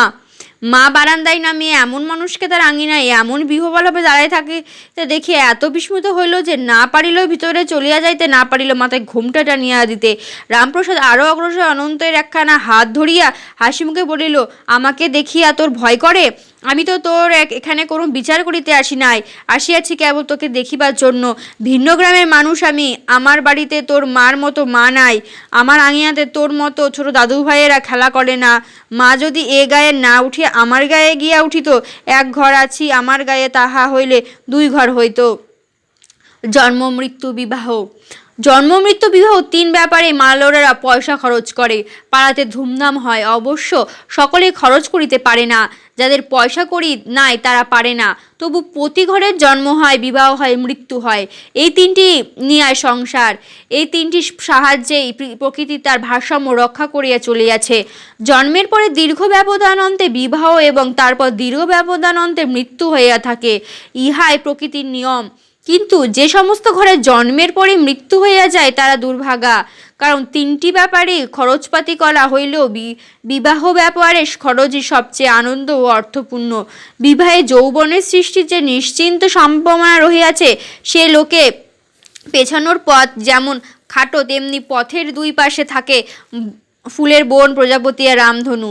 সে পথে সরু হয় বসন্তের হরিত উত্তরীয় বিছানো রঙিন সিঁড়ির প্রথম ধাপে। শেষ যখন হয় তখন দেখা যায় সবুজ তরুর ফুলের সমারোহ শেষ হয়ে আসে, তরুর ফল ধরিয়াছে। কিন্তু সে ফল পাকিয়া শুকায়াও তো যায় না, তখন তার ঝরিয়া না পড়িয়া উপায় কি? কালক্রমে সে তরু বন্ধা হইয়া পত্রগুচ্ছ খসিয়া শিথিল হইয়াও তো যায়, তখন তার মূল উপড়াইয়া পড়িয়া না যায়া উপায় কি? সেরূপ ফলের জন্য মানুষের ক্ষোভ নাই, সেরকম তরুর জন্য মানুষের রোদন নাই। কেননা জন্ম, বিবাহ ও মৃত্যু এই তিন নিয়ায় সংসার। এই তিন বস্তু প্রতি ঘরে স্বাভাবিক ঘটনা হলেও এমনও ঘর দেখা যায় যে ঘরে কোনো কালে হয়তো বস্তু তিনটি দেখা গিয়াছিল, কিন্তু বর্তমান হইয়াতে দৃষ্টি করিয়া সুদূর ভবিষ্যৎ পর্যন্ত চোখ মেলিয়া যতক্ষণই চাহিয়া থাকে না কেন, তিনটি পরপর আসিবে এমন সম্ভাবনা দেখিতে পাই না। অতীতকে নিয়ে হাসিতে পারি, কাঁদিতে পারি, স্বপ্ন সাজাইতে পারি, কিন্তু বর্তমান আশায় বুক বাঁধিতে চাই তো ভবিষ্যৎ কোনো কালে কি হইয়াছে সে কথা তুলিয়া লাভ দেখি না। একবার যে জন্মিয়াছে সে একদিন মরিবেই, কাজেই যে ঘরে মানুষ আছে মৃত্যু সে ঘরে ঘটিবে। কিন্তু ঘরে মানুষ আছে বলিয়া এমন সে ঘরে মৃত্যু একদিন ঘটিবে বলিয়া জন্ম এবং বিবাহ সে ঘরে ঘটিবেই এ কথার অর্থ হয় না। তবে এমন ঘর চোখে পড়ে খুব কম, এই যা। মালোপাড়ার এই দুর্ভাগ্য অধিকারী একমাত্র রামকেশবের ঘর। বুড়ো বুড়ি এখন ঝরিয়া পড়ার পালা, এ শুষ্ক তরুতে তখনও ফল ধরিবে, পাগলে এ আশা পোষণ করিতে দ্বিধাবোধ করিবে। আর বিবাহ জন্মিয়া পরে বিবাহ না করিয়া যে ব্যক্তি পাগল হইয়া গিয়াছে তার বিবাহের কথা ভাবিতে দ্বিধাবোধ করিবে স্বয়ং পাগলেও। কোনো কালে এ ঘরে না পড়িবে জন্মিবার উলুধ্বনি, না শোনা যাইবে গায়ে হলুদের গান। কিছুদিন পরে হোক, অধিক দিন পরে হোক, সে ঘরে শোনা যাইবে শুধু একটি মাত্র ধ্বনি। সে ধ্বনি শুনিয়া কেবল বুক কাঁপিবে, মন এক ফোঁটা আনন্দ জাগিবে না। কিন্তু রামকেশবের ঘর লইয়া মালোপাড়ার সব নয়, এখানে কালো বরণের ঘরও আছে। এ ঘর অল্পদিনের ব্যবধানে তিনটে বিবাহের চেলিপড়া মুখ দেখিয়াছে, তিন বইয়েরই ফলন্ত লতা, তিনজনই পালা দেয়া ছেলে মেয়ে হইতেছে। এক একটি শিশু জন্মের উৎসবও করে জাঁকজমকের সঙ্গে, অন্নপ্রাশন করে আরও জাকাইয়া। কিছুদিন আগে মেজ বউ সন্তান সম্ভবা হইয়াছিল। কোনো দিন স্বামীরও নিজের খাওয়ার পর এঁটো কাটা ফেলিবার জন্য যদি আস্তাকুড়ের নিকট আসিত, সেখান হইতে অনন্তের মা ঘরের সবটা চোখে পড়িত। অনন্ত তখন কতগুলি বাঁশ, বেত, একটা দা, আরও কিছু নগণ্য খেলার সামগ্রী লইয়া নিবিষ্ট মনে তুচ্ছ বস্তুকে প্রার্থনাতীত মর্যাদা দিবার কাজে আত্মনিয়োগ করিয়া আছে। মেজ বউ ক্লান্তি বিকৃত মুখে আর অস্বাভাবিক রকমের দৈহিক স্ফীতির কোনো কিনারা সে করিতে পারিত না। একদিন কালোর মাকে খুব ব্যস্ত দেখা গেল। এক দৌড়ে অনন্তদের উঠানে আসিয়া হাঁক দিল, অনন্তের মা, জোকার দিয়া যা। অনন্তের মা গেল, আরও 5 বাড়ির 5 নারী আসিয়া মিলিত হইল। একখানা ছোট ঘরের দরজার মুখে তারা সকলে মিলিয়া দাঁড়াইয়া আছে। সকলের মুখেই উৎকণ্ঠা। তাদের মাঝে অনন্তের মা গিয়াও দাঁড়ালো। মার কাছে ঘেঁষিয়া দাঁড়াইয়া গিয়া অনন্ত কোথা দিয়া কি হইয়া গেল জানিল না। একজন মনে করিয়ায় দিবার ভঙ্গিতে বলিল, ছাইলা হইলে 5 ছাড় জোকার, মায়েরা হলে 3 ছাড়। অনন্তের নিকট একথাও অর্থহীন। কালোর মা ঘরখানার ভেতরে দিয়া কি সব হুলুস থুলুস করিতেছিল। গলা বাড়াইয়া বলিল, বিপদ সাইরা গেছে সোনা সকল, মন মন খুশি করিয়া জোকার দাও। নারীরা উঠান ফাটিয়া 5 বার লোধ্বনি করিল। নবজাতক মাঙ্গলিক অভ্যর্থনা জানানো শেষ করিয়া নারীরা উকি দিয়া ঘরের ভেতর দেখিতে চেষ্টা করিতেছে। অনন্তও সকৌতুকে দেখিল, মেজ বউয়ের সে স্ফীতি আর নাই, শীর্ণ উপুর হইয়া মাটিতে পড়িয়া আছে। চুল আলুথালু।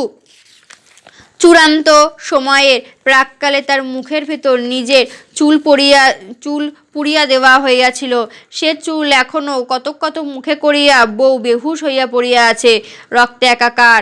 তারই মধ্যে রক্তের চেলির মতো এক ফালি মানুষ, ননির মতো নরম, পুতুলের মতো দুর্বল। বউয়ের পেট ফাটিয়া এত দুর্বল ছোট মানুষটি বাহির হইল কি করিয়া? একটা ন্যাকড়ার সাহায্যে তুলিয়া কালোর মা দরজার কাছে আনিল সমাগতা নারীদিগকে দেখাইবার জন্য। সকলে দেখিবার জন্য ঝুঁকিয়া পড়িল। অনন্ত একবারে দেখিয়া পিছাইয়া গেল।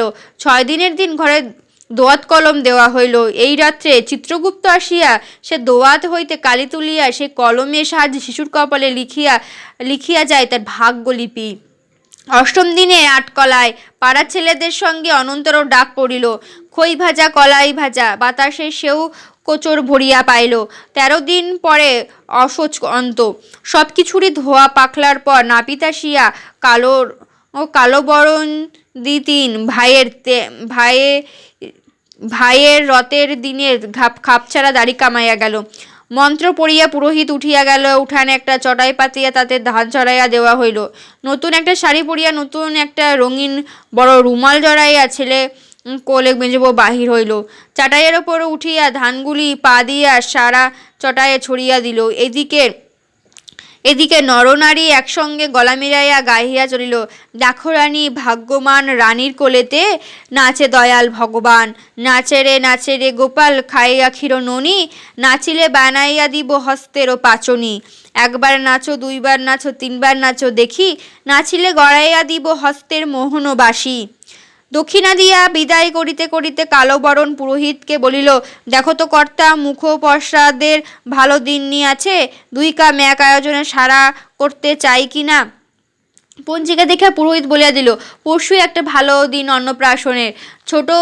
ছোট বউ ছেলের বাড়িতে উঠিয়াছে, বসিয়া নিজের চেষ্টাতে মাথা ঠিক রাখিতে পারে, কিন্তু ইদানিং অত্যন্ত পেটুক হইয়া উঠিয়াছে। যাহা পায় খাদ্য বিচার না করিয়া মুখে পুড়িয়া দেয়। কালোর মা বলে, মুখপ্রসাদ দেওয়ার আর এখনই উপযুক্ত সময়। কাজে 2 দিন পরে বাড়িতে আরও একটা উৎসবের আয়োজন হইল। সেদিন অনন্তের মা ডাক পড়িল, আরও অনেক নারীও ডাক পড়িল গীত গাহিবার জন্য।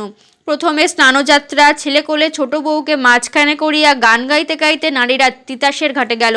ছোট বউ তিতাসকে নিজে 3 বার প্রণাম করিল, ছেলেকেও 3 বার প্রণাম করাইল। 1 অঞ্জলি জল লইয়া তার মাথায় ধোয়াইল। শাড়ির আঁচল দিয়া মুছিয়া নদীকে আবার নমস্কার করিয়া বাড়ি ফিরাইয়া আসিল। 1 মুহূর্তে বিশ্রাম করিয়া তারা চলিল রাধা মাধবের মন্দিরে, সঙ্গে 1 থালা পরমান্ন। সেখানে পরমান্ন নিবেদন করিয়া প্রসাদ করা হইল। ছোট বউ একটুখানি তুলিয়া ছেলের মুখে পুড়িয়া দিল, বাকি সবটাই উপস্থিত ছেলেদের মধ্যে বিতরণ করা হইল। মালরা বিবাহে সবচেয়ে বেশি উল্লাস পায়। বিবাহ করিয়া সুখ দেখিয়া আনন্দ। বিবাহ যে করিয়াছে তার তো সুখের পার নাই। পাড়ার আর সব লোকেরও মনে করে আজকের দিনটি অতি উত্তম। যারা সবচেয়ে প্রিয়, যারা সবচেয়ে নিকটের, তাদের বিবাহ করিয়া বউ লইয়া আমোদ আহ্লাদ করিতে দেখিলে মালরা খুব খুশি হয়। যে বিবাহ করিতে পারে না সে রাত কাটায় নৌকাতে। এ পাড়ার গরু দোয়াল সেই দলের, বয়স 40-এর ওপর। তার সঙ্গে একদিন নৌকাতে কালো বরণের ছোট ভাইয়ের ঝগড়া হইয়া গেল। গরুদোয়াল বলিয়াছিল সেদিন বাজারের ঘাটে, 3 বিবাহের 3 ছেলের বাপ হইয়া শ্যামসুন্দরী ব্যাপারীর আবার যদি বিবাহ করে তো পূর্বের চাঁদ পশ্চিমে উদয় হইবে। কালোর ভাই প্রতিবাদ করিয়াছিল, রাখিয়া দাও, কাঠের কারবার করিয়া অত টাকা জমায়েছ কোন দিনের জন্য? শেষকালে স্ত্রী কাছে না থাকিলে ব্যাপারী কি রাত কাটাইবে তুলোর বালিশে বুক লইয়া? একবার যখন মুখ দিয়া কথা বাহির হইয়াছে তখন বিবাহ একটা না করিয়া ছাড়াছাড়ি নাই। হু কইছ কথা মিছা না। শেষ কাটালে স্ত্রী কাছে না থাকলে মরণকালে মুখে একটু জল দিবে কেডায়? পুত তো কুত্তার মুত। কালোর ভাই সম্প্রতি একটি পুতে লাভ করিয়াছিল, সে এখন পুত্র গর্বে গর্বিত। পুত্র যাত্রায় ওপরে এই একচেটিয়া অপবাদ দিতে দেখিয়া সে চটিয়া উঠিল। তুমি কেমন আটকুটো রাজা, কথাখানাও কইছ সেই রকম। পিতৃহীনতার অপবাদ অসহ্য। গুরুদয়ালের মুখ দিয়া অভিশাপ বাহির হইল, এখন থাইকা তোরও যেন ঈশ্বরে আটকুরা বানাইয়া রাখে। দুর্হা শেওড়া গাছের কাওয়া ওই লাগি, এ তো চুল পাকছে দাড়ি পাকছে তবু শালার মুটুক মাথায় উঠল না।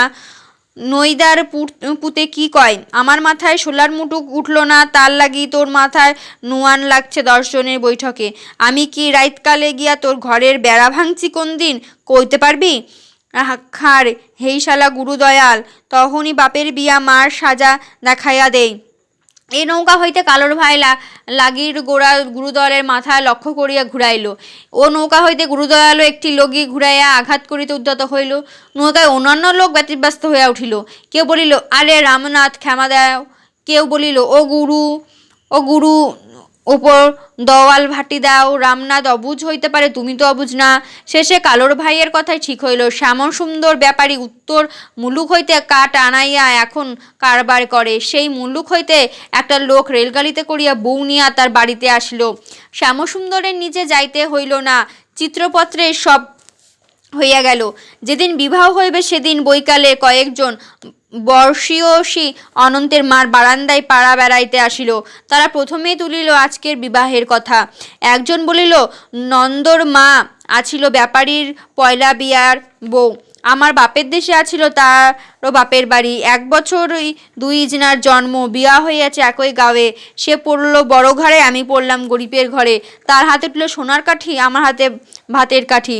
থাকুক সে কথা না, বইন এই কথা, আজ যার সাথে বিয়া হইয়াছে এ যে নন্দর মার নাতিনের সমান, এরে লইয়া বুড়ো কবর কি গো? এর যখন কলি ছিটব বুড়ো তখন ঝয়রা পড়ব।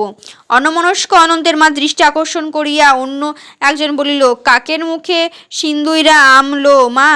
তৃতীয় আর মনের বনে রঙের ছোঁয়া লাগিয়াছে। প্রবীণরা হইল মন বুঝি তার মশগুল। পরের বিবাহের বাজনা শুনিলে নিজের বিবাহের দিনটির কথা মনে পড়ে। মন খুশি চাপিয়া না পারিয়া অনন্তকে লইয়া পড়িল, কিরে গোলাম, বিয়া করবি? বিবাহের কথা অনন্ত 3-4 দিন ধরিয়া শুনিতেছে। কথাবার্তা ধরন হইতে আসল বস্তু কিছু বুঝিত না পারলেও এইটুকু বুঝিয়া যে বিবাহ করা একটা খারাপ কিছু নয়, অতি সহজভাবে সে উত্তর দিল, করমু। দেখি বিয়া কইরা কি করে? প্রশ্নটা একটু জটিল ঠেকিল, কিন্তু খানিক বুদ্ধি চালনা করিয়া বেশ সম্প্রতিভ ভাবে জবাব দিল, ভাত রান্ধাই এহি করিতে পারিল না গোলাম, কইতে পারিল না। বিয়া করিয়া লোকে বইয়ের ঠ্যাং কান্ধে লয়, বুঝলি হি। উত্তরটা অনন্তের মনোপুত হইল না মোটেও। ভাবিল, উহু, এ হইতে পারে না, কিন্তু সত্যি হইলই তো বিপদ। আমারে বিয়া করবি? মোটা মোটা ঠ্যাং দুটির দিকে ভয়ে ভয়ে তাকাইয়া অনন্ত বলিল, না। সন্ধ্যার পর মার সঙ্গে বিবাহ দেখিতে গিয়ে অনন্ত বিস্ময়ে বিমূঢ় হইয়া গেল। সে যেন বিবাহ দেখিতেছিল না, একটা চমৎকার গল্প শুনিতেছে। প্রভেদ শুধু এই গল্প যে বলিতেছে তাকে দেখা যাইতেছে না, আর যার কথাগুলি শোনা যাইতেছে না সে যা যা বলিতেছে অনন্ত সেসব চোখের সামনে দেখিতেছে। সামনে যে টোপর মাথায় চুপ করিয়া বসে আছে সে বিরাট এক দৈত্য। ছোট মেয়েটাকে তার দলের লোকেরা ধরিয়ে আনিয়া তার গুহার মধ্যে বন্দি করিয়ে রাখিয়াছে। মেয়েটা চাহিয়া দেখে চারিদিকে লোকজন, পালাইবার চেষ্টা করিয়া কোনো ফল হইবে না। তার চেয়ে এই ভালো, আপাতত দৈত্যকে ঘুরিয়া প্রদক্ষিণ করিতে করিতে তার মাথায় ফুল ছড়াইয়া তাকে তুষ্ট রাখা চলুক। তার লোকজন অন্যমনস্ক হইলে যেই একটু ফাঁক পাওয়া যাইবে অমনি মেয়েটি এখান হইতে পালাইয়া যাইবে। কোথায় যাইবে? এখানে তার জন্য খেলার সাথীরা প্রতিজ্ঞা করিয়া আছে, পালাইয়া অনন্তদের বাড়িতে গিয়া উঠিলে মন্দ হয় না। মা তাকে কিছুদিন লুকাইয়া রাখিবে, দৈত্যটাকে তাকে পাড়াময় বৃথাই খুঁজিয়া মরিবে, পাইবে না। অবশেষে একদিন মনের দুঃখ তিতাসের জলে ডুবিয়া মরিবে। অনন্ত ধ্যান ভাঙিল তখন, যখন বড় বাতাসে হাড়ি হাতে একজন এক মুঠো বাতাস তুলিয়া তার হাতের কাছে নিয়া বলিল, এই নে বাতাস নে, কোন দিকে চাহিয়া রহিলি? অনন্ত হাত পাতিয়া বাতাস আর রইল। ততক্ষণে বিবাহ শেষ হইয়া গিয়াছে এবং বিবাহ সমাপ্তির মধুচিহ্ন রূপে নাপিত ভাই গুরুবচন বলিতেছেন। শুনো শুনো সবাজন, শুনো দিয়া মন, শিবের বিবাহ কথা অপূর্ব কথন। কৈলাস শিখরে শিব ধ্যানেতে আছিল, উমা সহিতে বিয়া নারদে ঘটাইল। শিবেরে দেখিয়া কাঁদে উমা দেবীর মা, এমন বুড়োরে আমি উমা দিব না। শিবের পাইয়া উমা হরষিত হইল, সাঙ্গ হইল শিবের বিয়া হরি হরি বলো। গুরুবচনের মাঝখানটায় শ্যামসুন্দর চমকাইয়া উঠিয়াছিল। এসব কথা ঠিক তাহাকে উদ্দেশ্য করিয়া বলিতেছে না তো? যা হোক, বচনের শেষের দিকটা আশাপ্রদ। উমার মা যাহাই মনে করুক না কেন, উমা নিজে খুশি হইয়াছে। বিবাহ বাড়ি খালি হইবার আগে অনন্তের মা অনন্তকে হাত ধরিয়া বাড়ির পথে পা দিয়াছিল। পথে চলিতে চলিতে হাতের বাতাসাগুলিকে অনন্তের অতি কিঞ্চিৎকর মনে হইতে লাগলো। মনের দিক দিয়া সে এই একটি দিনের অভিজ্ঞতাকে অনেকখানি আগাইয়া গিয়াছে। কয়েকটা অজানার আগল ধীরে ধীরে খুলিয়া গিয়াছে। এই বিবাহে শ্যামসুন্দর অনেক টাকা খরচ করিয়াছে, মালোপাড়া সবাইকে পরিতৃপ্তির সহিত ভোজন করিয়াছে। কিন্তু কালী পুজোর হয় সব চাহিতে বেশি সমারোহ। বিদেশ হইতে কারিগর আসে, পুজোর 1 মাস আগে মূর্তি বানানো হয়। প্রকাণ্ড বাঁশের কাঠামোটা ছিল। অনন্ত চোখে পরম বিস্ময়। তৈরি করিতে 5 দিন লাগিল। এক বোঝাই খড় আসিতে পাটের সরু দড়ি দিয়া খড় চাপাইয়া তৈরি হলো নির্মস্তক সব মূর্তি, যেগুলি কেবল বাঁশের ওপর খাড়া করা। খাড়া কাঠাম পিঠ লাগানো, মানুষের আকার নিয়ে আছে, হাত পা শরীর নাই, কেবল মাথা। একদিন এক বোঝাই মাটি তিতাসের ঘাটে লাগিল।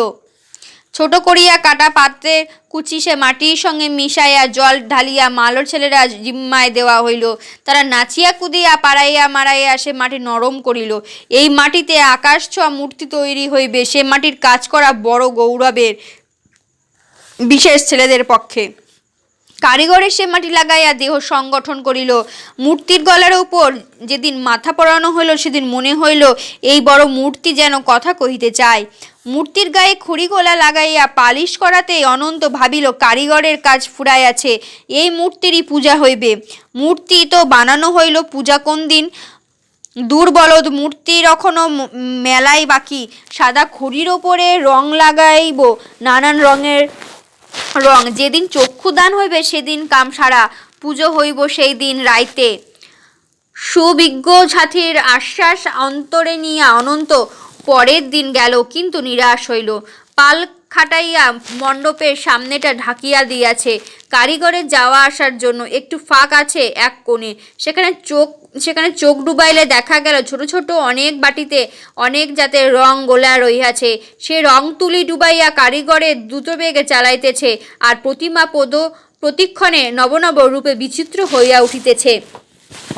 কালোর মাই নির্দিষ্ট করিয়া দিল, কাল যে কালী পুজো হইবে, তাতে কালোর মা, অনন্তর মা আর বৃন্দার মা সংযমী থাকিবে। সংযমী যারা থাকে তারা আগের দিন নিরামিষ খায়, পুজোর দিন প্রাতঃস্নান করে, পুজোর জল তোলে, ফুল বাছাই করে, ভোগ নৈবেদ্য সাজায়, আর ফুলের মালা গলায়, নামাবলী গায়ে। যে পুরোহিত পূজায় বসে তার নির্দেশ মতো নানা দ্রব্য আগাইয়া দেয় এবং প্রতিমার সঙ্গে ঘনিষ্ঠ সম্বন্ধযুক্ত নানা কাজ করে। কম গৌরবের কথা নয়, তারা পুরোহিতদের সাহায্য করনি। অর্ধেক পূজা তারাই সমাধা করে। পুরোহিত তো কেবল মন্ত্রের জোরে। অনন্তের মার গৌরব বাড়িল, কিন্তু সুবলার বউয়ের জন্য দুঃখ পাইল। সে এইসব কাজে কত পাকা, অথচ কালোর মা তাকেই কিছু বলিল না। সারাদিন এক ফোঁটা জল মুখে না দিয়ে কারিগরেরা তুলির শেষ পোষ লাগাইয়া যখন পর্দা সরাইল, আকাশের আলো ফুরাইল বলিয়া তখন পালের নিচে গ্যাসের আলোর আয়োজন চলিতেছে। মা বলিয়া দিয়াছে, এত বড় প্রতিমা প্রথমে পায়ের দিকে চাহিও, তারপর ধীরে ধীরে চূড়ার দিকে, একেবারে মুখের দিকে চাহিলে ভয় পাইবে। সে কথা ভুলিয়া গিয়া অনন্ত একেবারে মুখের দিকে চাহিল, কিন্তু ভয় পাইল না। একটু পরেই দেখা গেল নৈবেদ্য হাতে করিমের মা পূজারিনীর বেশে মণ্ডপে ঢুকিতেছে। শুদ্ধ শান্ত শান্ত ধবলশ্রী বেশ, নতুন একখানা ধবধবে কাপড় পরিয়াছে মা। কোথায় পাইয়াছে কে জানে, কিন্তু এই বেশে মাকে যা সুন্দর দেখাইতেছে। মণ্ডপের বাহিরে একটা বাঁশ বাঁধা, তার ওপাশে কাহাকেও যাইতে দেয় না। কেউ গেলে ধমক খাইয়া ফিরিয়া আসে, এ অভিজ্ঞতা তার নিজেরই হইয়াছে। তারই মা কিনা এত সব পুজো সামগ্রী লইয়া মণ্ডপের ভিতরে একেবারে প্রতিমার গা ঘেঁষে দাঁড়াইয়াছে। এত কাছে যারা যাইতে পারিয়াছে তারা সামান্য নয়, অনন্তের মতো এত সামান্য তো নয়ই। তাদের সঙ্গে নিশ্চয় দেবতার কথাবার্তা চলে। মার প্রতি অনন্তের অনির্বচনীয় শ্রদ্ধা জন্মিল। অথচ এই মাই তাহাকে কোলে তুলিয়াছে, খাওয়াইয়াছে, পড়িয়াছে। একান্ত ইচ্ছা করিতেছে মা একবার তার দিকে দৃষ্টিপাত করুক, তার দৃষ্টির প্রসাদ ঝরিয়া পড়ুক অনন্তের চোখে মুখে। কিন্তু না, বড় দুর্ভাগা সে। মা কোনো দিকে না চাহিয়া চলিয়া গেল। একবার চাহিয়া দেখিল না তারই ছেলে অনন্ত দিনহীনের মতো দূরে দাঁড়াইয়া। মার জন্য অনন্ত খুব গর্ববোধ করিল। তারপর অনেকক্ষণ মাকে আর দেখা গেল না, বোধহয় বাড়ি চলিয়া গিয়াছে। বাহিরে অমাবস্যার অন্ধকার, পালের বেড়া দেওয়া তীব্র আলো রাজ্য হইতে বাহির হওয়া একেবারে অন্ধকারে সমুদ্র গিয়া পড়িল। কোনো মতে পথ চিনিয়া বাড়িতে আসিয়া দেখে দ্বার বন্ধ, মা আসে না। এত রাত, এত অন্ধকার, সে এখন যায় কোথায়? আবার যে সেখানে একা একা ফিরিয়া যাওয়া, এ কথা সে ভাবা যায় না। তবু যাওয়া হইবে। দুঃসাহস জয়যাত্রা তাকে এখনই শুরু করিতে হইবে।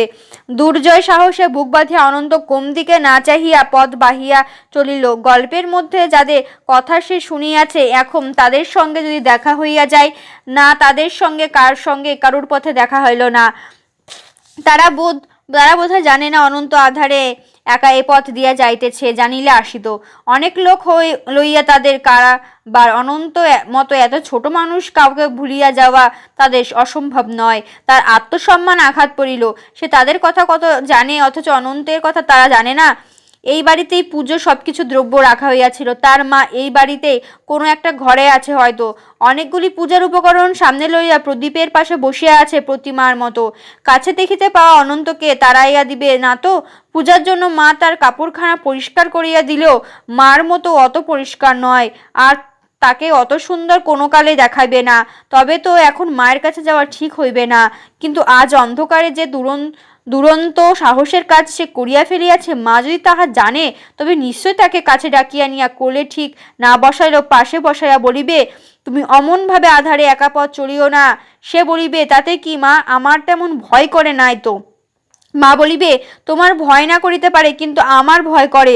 তুমি আধারে হারাইয়া গেলে তোমার মতো এমন একটি অনন্তকে আমি কোনো কালে পাইব না। মা তাহা হইলে সত্য কথাই তো বলিবে। কোথায় পাইবে আমার মতন আরেকটিকে? তেমন কাহাকেও দেখি না তো। মাকে একথা বলিতেই হইবে। একটা ঘরের দিকে আগাইয়া গেল। দরজা খোলা, ভেতরে প্রদীপ জ্বলিতেছে। তার আলোয় উঠানো কিঞ্চিত আলোকিত। এই আলোকে একটি ছেলেকে সন্দিগ্ধভাবে ঘুরিতে দেখিয়া কারো মনে সন্দেহ ঢুকিয়া থাকিবে। ছেলেটি পূজার কোনো দ্রব্য চুরি করিবার তালে আছে। সে খুব জোরে এক ধমক দিল। অনন্ত মাকে খুঁজিতে একথা বলিবার আসিবার পাইল না। লোকটা আগাইয়া আসিয়া সরিবারে পথ দেখাইলে অনন্ত নীরবে পূজামণ্ডলে চলিয়া আসিল।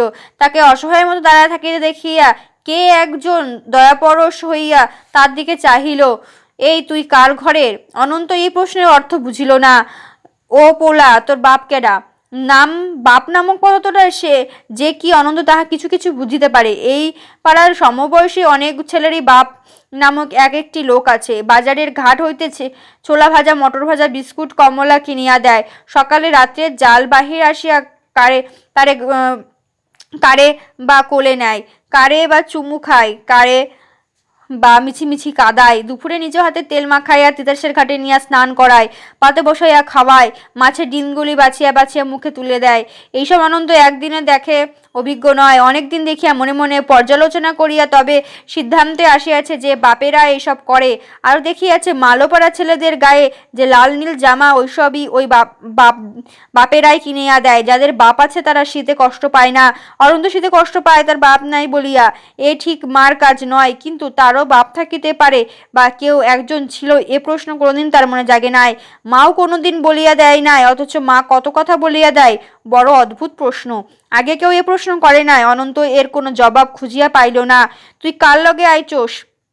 এবার প্রশ্নটা সোজা। একটু আগেই তো আধার জয় করিয়া আসিয়াছে, সঙ্গে তার কেউ ছিল না। জানাইল, একলা আসিয়াছি। এই বলদটা কার ঘরের রে? বিপিন। বিপিন নামক যুবকটি? প্রশ্নকর্তার কৌতূহল এই বলিয়া নিবৃত্তি করিল। তুমি থাকো পরের গ্রামে, নিজের গ্রামে কে গেল কে আসিল তুমি কি করিয়া জানিবে? এর মা বিধবা, গায়ে নতুন আসিয়াছে, কালোবরণ ব্যাপারীর বাড়ির কাছে বসতি নিয়াছে। রাত পোয়াইলে দেখিয়া যাইও, ছোট ঘরখানাতে থাকে খায়। বিপিন একটা পাতলা কথা গায়ে জড়াইয়া উত্তর দিতেছিল। লোকটার কানের কাছে মুখ নিয়া বলিল, ছোট ঘরে বসত করে, বড় গুণবতী। হে। অনন্ত কি ভাবিয়া প্রতিবাদ করিল, না না। কিন্তু তাকে শীতে কাঁপিতে দেখে একজন নিজের দিকে হাতছানি দিয়ে ডাকিল।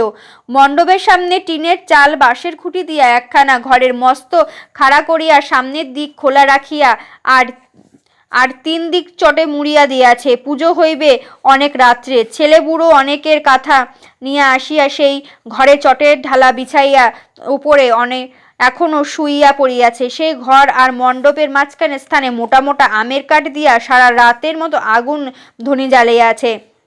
ইয়াকে ঘিরে 10-12 জন গায়ে গা ঠেকিয়া বসিয়াছে। হাড়ি ভরা তামাক টিকা কাছেই আছে। 5-6টা হুকা জ্বলিতেছে, নিবিতেছে। আগুনের তাপে আর তামাকের ধকে তারা একসঙ্গে উত্তাপিত হইতেছে। এদের সকলেরই দেহ বয়সের ছাপ, কান পর্যন্ত ঢাকিয়া মাথা বাঁধা। কারো কারো গায়ে সুতির কম্বল, অনেকে গায়ে কাঁথা, তার উপরে মুখে দাড়ি গোফের জঙ্গল। এই তীব্র আলোকের উজ্জ্বলতা তাহাদিগকে অপার্থিব দেখাইলে তাহা অনন্ত চোখের দোষ নয়। তাদেরই একজনের আহ্বানে অনন্ত ধীরে ধীরে দ্বিধা সংকুচিত চিত্তে তার কাছে গিয়া দাঁড়াইল। শীত করে? অনন্ত ঘাড় কাত করে জানাইল, করে। পিরান নাই? মাথা নাইরা জানাইল, নাই। ইহানে বইয়া পড়ো। শরৎ কাকা একটু ঘুইরা বও, জাগাইয়া দাও, কাঁপতেছে। অনন্ত ঠিক তাদের মতো করিয়া বসিল। তাদের মতন করিয়া হাত বাড়াইয়া আগুনের উষ্ণতা ছিনিয়া আনিয়া গালে মুখে মাখাইতে লাগিল। শুভ্লার বউ পূজার আয়োজন দেখিতে আসিয়াছিল। ভাড়ার ঘরে বারান্দায় উঠে ডাকিল, দিদি, ও অনন্তের মা, দেখা যাও তোমার অনন্তের কাণ্ড। বুড়োর দলে মিশা তোমার পুলা বুড়ো হইয়া গেছে। পূজা নৈবেদ্যগুলি সাজাইবার পরে এই এখন তার ছেলের কথা মনে পড়িল। মনে করিয়াছিল হাতে যখন কাজ নাই তখন ছেলেটাকে একবার তালাশ করিয়া আসি। এমন সময় শুভলার বউরের ডাক দেখা তারও হাসি পাইল। বড় করুণা জাগিল ছেলের ওপর। ছেলের কেবল আধখানা পিঠ তখন দেখা যাইতেছে। সাত পর তা মেঘে যেমন চাঁদ ঢাকা পড়ে, অনন্ত দেহকানা বুড়োদের জবর জঙ্গিমা আড়ালে তেমনভাবে ঢাকা পড়িয়া গিয়াছে। মা কতখানি দাঁড়াইয়া দেখিল। এক সময় দেখা গেল একখানা ছোট হাত দুই পাশের বুড়ো দুজনের কাঁথা কাপড় সরাইয়া দুঃসাধ্য চেষ্টা করিতেছে। কারণ সেই সময় ঠান্ডা বাতাস অনুভব করিয়া বুড়োরা আগুনে ঘনিষ্ঠ হইয়া চেষ্টা করিতেছিল। যাই হোক, চকিতের মধ্যে মেঘের রাশি অপসারিত করিয়া ছোট ও মুখখানা জাগিয়া উঠিল। মা এদিকে আছে, তারই জন্য বোধ হয় চাঁদ এদিকে ফিরিয়া দেখা দিল। সে চাঁদ অগৌনে আবার মেঘ ঢাকা পড়িল। ভালো মানুষের দলের গিয়া মিশে আছে, এই কথা বলিয়া মাও অগৌনে কার্যন্তরে চলিয়া গেল। অনন্তের পূজা দেখা হইল না। ভেতরে যারা ঘুমাইয়াছিল ঘুম পাইলে তাদের দলে ভিড়ে অনন্ত একসময় তাদের গা ঘেঁষিয়া শুইয়া পড়িল। একসময় কাশি ঘণ্টা বাজাইয়া পুজো হইয়া গিয়াছে। তারা উঠিয়া পুজো দেখিল, প্রণাম করিল, প্রসাদ পাইল। সেসব ছেলে বাপ ভাই জ্যাঠা খুড়োর সঙ্গে আসিয়াছিল, তারা তাদের সঙ্গে চলিয়া গিয়াছে। অনন্ত কারোর সঙ্গে আসে নাই। তার ঘুমের কেউ ভাঙাইল না। ঘুম যখন ভাঙল তখন অনেক বেলা। এ ঘরে একজনও শুইয়া নাই। কিন্তু যত ভিনপাড়ার ভিন গায়ের লোক বিহানের বাজার করিতে আসিয়াছিল তারা এখনো প্রতিমার নিকট ভিড় জমাইয়াছে। এ বাড়িতে মা ছিল, যদি সেখানে গিয়া মাকে পাওয়া যায়, এই ভাবিয়া চোখ মুছতে মুছতে সে পথে রওনা হইল। মা সেখানেই আছে, আর সেখানে জমিয়াছে এক পাল তারই মতো বয়সের ছেলে মেয়ে। বড় একটা পিতলের গামলায় সবগুলি নৈবেদ্য প্রসাদ ঢালিয়া তার মা নিজ হাতে মাখাইতেছে। চিনি বাতাস, সন্দেশের কলা আর আতপ চাল। আরও নানা জিনিস সব একসঙ্গে মাখিয়া মা প্রসাদ বানাইতেছে। যত ছেলের দল চুপ করিয়া চাহিয়া আছে সে প্রসাদের দিকে আর অনন্তের মার মুখের দিকে, প্রসাদ প্রত্যস্তরত হাতখানার দিকে। মার মার একেবারে এর সামনে গিয়া পড়া যুক্তিযুক্ত মনে হইল না। সে ছেলেদের দলে মিশাইয়া তাড়িয়ে একজন হইয়া মাকে দেখিতে লাগিল। প্রসাদ মাখা শেষ হইলে অনন্তের মা মাধুকরীর মতো বড় এক এক দলা করিয়া এক একজনের হাতে প্রসাদ দিতে লাগিল। অনুচ্ছেদের মতো অনন্ত একবার ভিড়ের ভিতরে হাত বাড়াইল, সেও তেমনি বড় এক দলার প্রসাদ পাইল।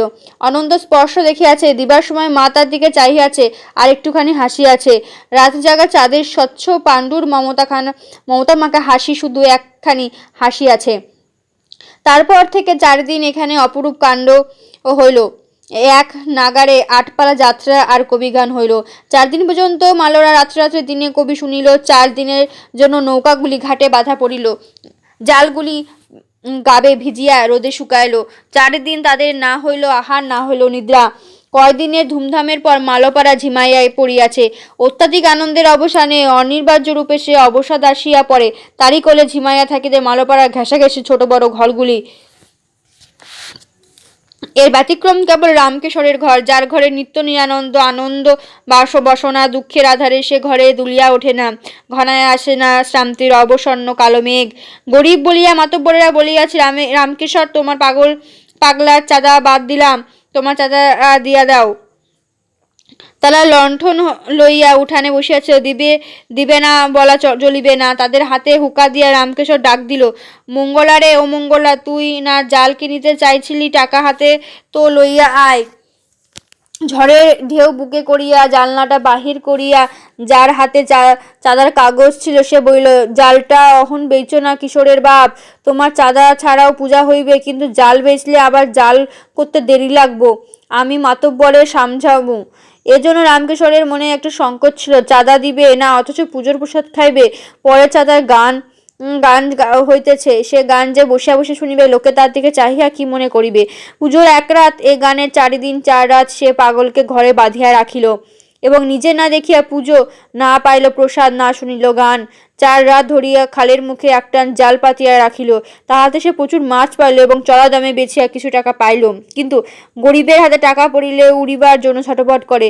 পরিবারকে জানাইল, পাগলের মঙ্গলের জন্য আলন্তির দিনে সে কয়েকজন লোককে খাওয়াইবে। বুড়ি বলিল, ওই দিন তো ঘরে ঘরে খাওয়া আর আরোপ, তোমার ঘরে কেডায় খাইতে আইব কও? কথাটা ঠিক।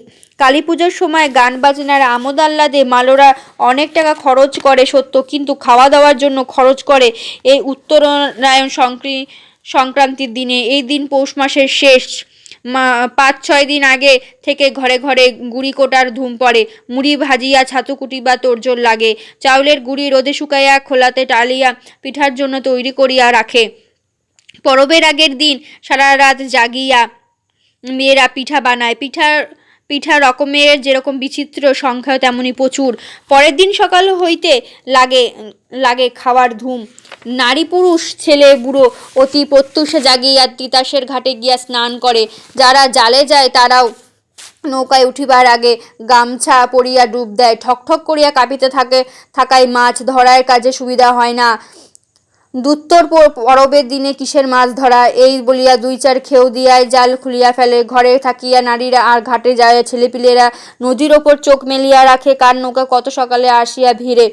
যারা যত সকালে আসিবে তারা তত সকালে খাইবে, এবং সকলে যত সকালে আসিয়া খাওয়া শেষ করিবে। গ্রামের নগরকীর্তন তত তাড়াতাড়ি সকালে আরম্ভ হইবে। সারাটা গ্রাম ঘুরিয়া কীর্তন করার জন্য সকলের আগের বাহির হয় মালোপাড়ার দল। সাহাপাড়া আর যোগীপাড়া হইতে দেখাদেখি দল বাহির হয়, কিন্তু মালদের মতো কীর্তনে অত জৌলুস হয় না। তারা কীর্তন করে ঝিমাইয়া, আর মালরা করে নাচিয়া কুদিয়া লাফাইয়া ঝাঁপাইয়া। তাই কদমা বাতাসাও ধরিতে পারে তারাও বেশি। সে যে কি আনন্দে সে সময় পুরুষেরা কীর্তন করিয়া বাড়ি বাড়ি লুট ধরিয়া যায়, আর মেয়েরা ঘরে বসে নানান উপকরণে 55 ব্যঞ্জন রান্না করে। ঘরে ঘরে এত প্রাচুর্য দিনে রামকেশবের বাড়িতে খাইতে আসবে কে? তবু তার স্বাদ দুবার হইয়া সে স্ত্রী রাধা মাধবের বাড়িতে একটা সিধা দিবে আর খাইতে নিমন্ত্রণ করিবে যাত্রাবাড়ি রামপ্রসাদের জামাইকে।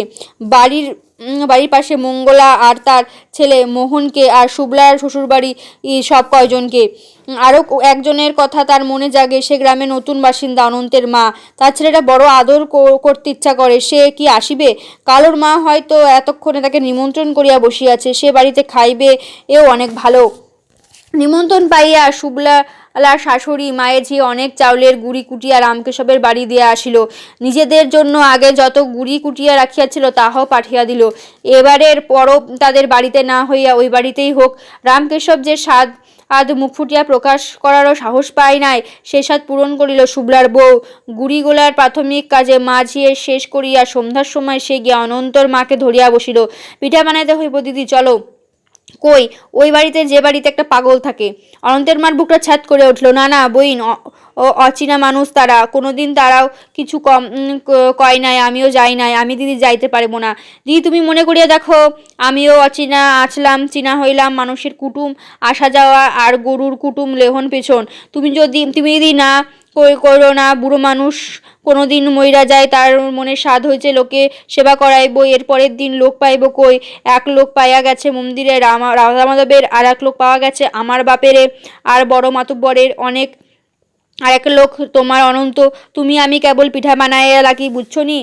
অনন্ত মাকে কিছু বলার অবকাশ না দিয়া সে অনন্তকে লইয়া রামকেশবের রান্নাঘরে ঢুকিল এবং প্রথম খোলার প্রথম পিঠাখানা রাধামাধবের জন্য তুলিয়া রাখিয়া পরে পিঠাখানা অনন্তের দিল। তাকে চৌকিতে বসাইল, খোলা হইতে পিঠা তুলিয়া ফাঁকে ফাঁকে তার খাওয়া দেখিতে লাগিল। অনন্তের মা ঘরে সন্ধ্যাপ্রদীপ জ্বালাইয়া একটু পরেই দীপ নিভাইল এবং দরজা বন্ধ করিয়া নিমন্ত্রণ বাড়িতে গিয়া ঢুকিল। অনন্ত তখন সুবলার বউয়ের ঠিক পাশিতে বসিয়া মনোরম ভঙ্গিতে পিঠা খাইতেছে। স্বামী পুত্রকে নদীতে পাঠিয়া একটু পর মঙ্গলার বউও আসিয়া তাহাদের সঙ্গে মিলিত হইল। তারপর তিনজনে মিলিয়া খুব তোড়ের সহিত পিঠা বানাইতে লাগিল। এক বুড়ি কিশোরের মা, আরেক বুড়ি সুবলার শাশুড়ি, তাদের সঙ্গে কিছুতে আটিয়া উঠিতে না পারিয়া কাজে ভুল করতে লাগিল। রাত আরেকটু অধিক হইতে দুই বাড়িতে ঢুলিতেছে দেখিয়া তিনজনে তাহাদিগকে ছুটি দিল। তারা মাঝঘরে গিয়া ঘুমাইয়া পড়িল। অনন্ত হইল তাদের শয্যার সঙ্গী। তখন তিনজনে রহিল সমান সমান।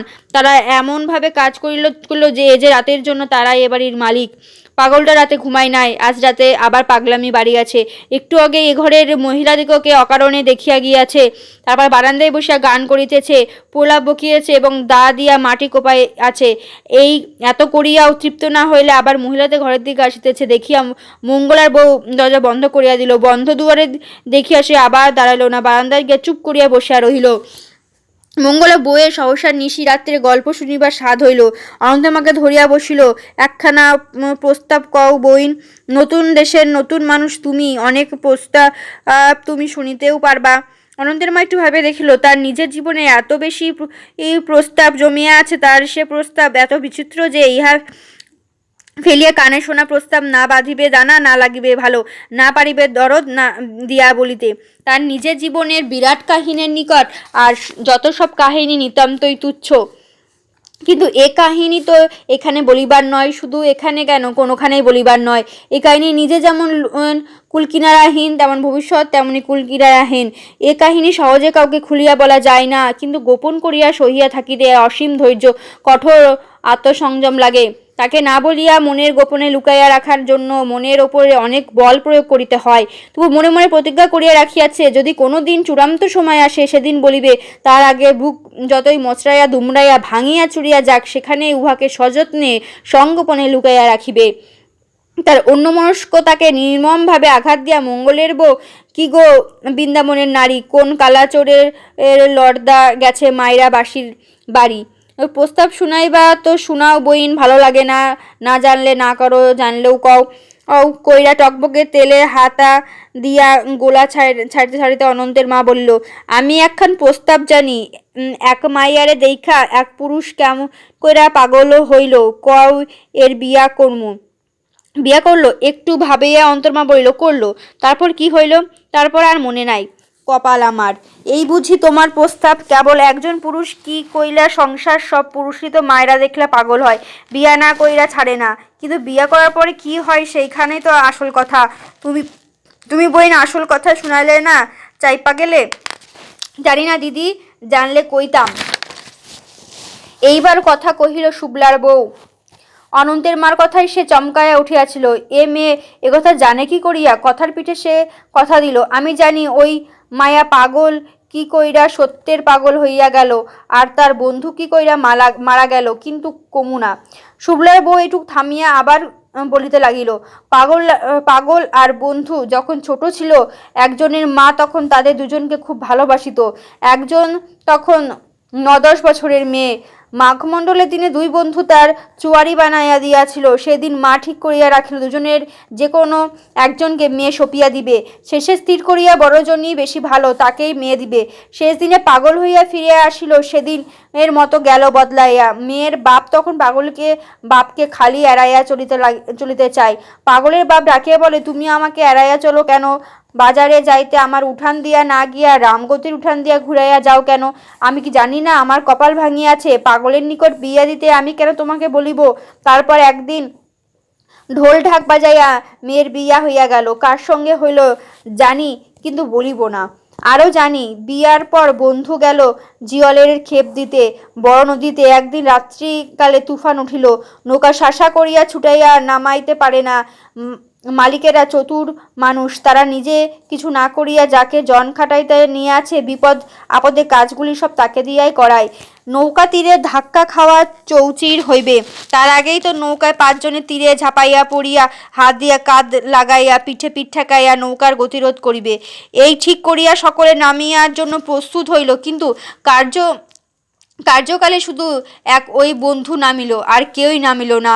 তারা বিশ্বাসঘাতকতা করিল। শেষে ওই বন্ধু নৌকার ধাক্কায় চিত হইয়া পড়িয়া গেল। একা সে না পারিয়া উপায় আছে, নৌকায় তার বুকখানা মাথিয়া পিণ্ড করিয়া গেল। আর সে নৌকা কার নৌকা সবই জানি, কিন্তু বলিব না। জানো যদি, তবে কইবা না কেনে? চোখে জল আইয়া পড়ে দিদি, কইতে পারি না। একজনের কথা যে কইলা সে মাইয়াকে, তার নাম বাসন্তী, সে এখন নাই, মারা গেছে। আবহাওয়া বড় করুণ ও ভারাক্রান্ত হইয়া উঠিল। মঙ্গলার বউ এই রকম আবহাওয়া সইতে না পারে। হালকা করিবার জন্য কথা খুঁজিতে খুঁজিতে সহসা বলিয়া ওঠে, আমিও জানি।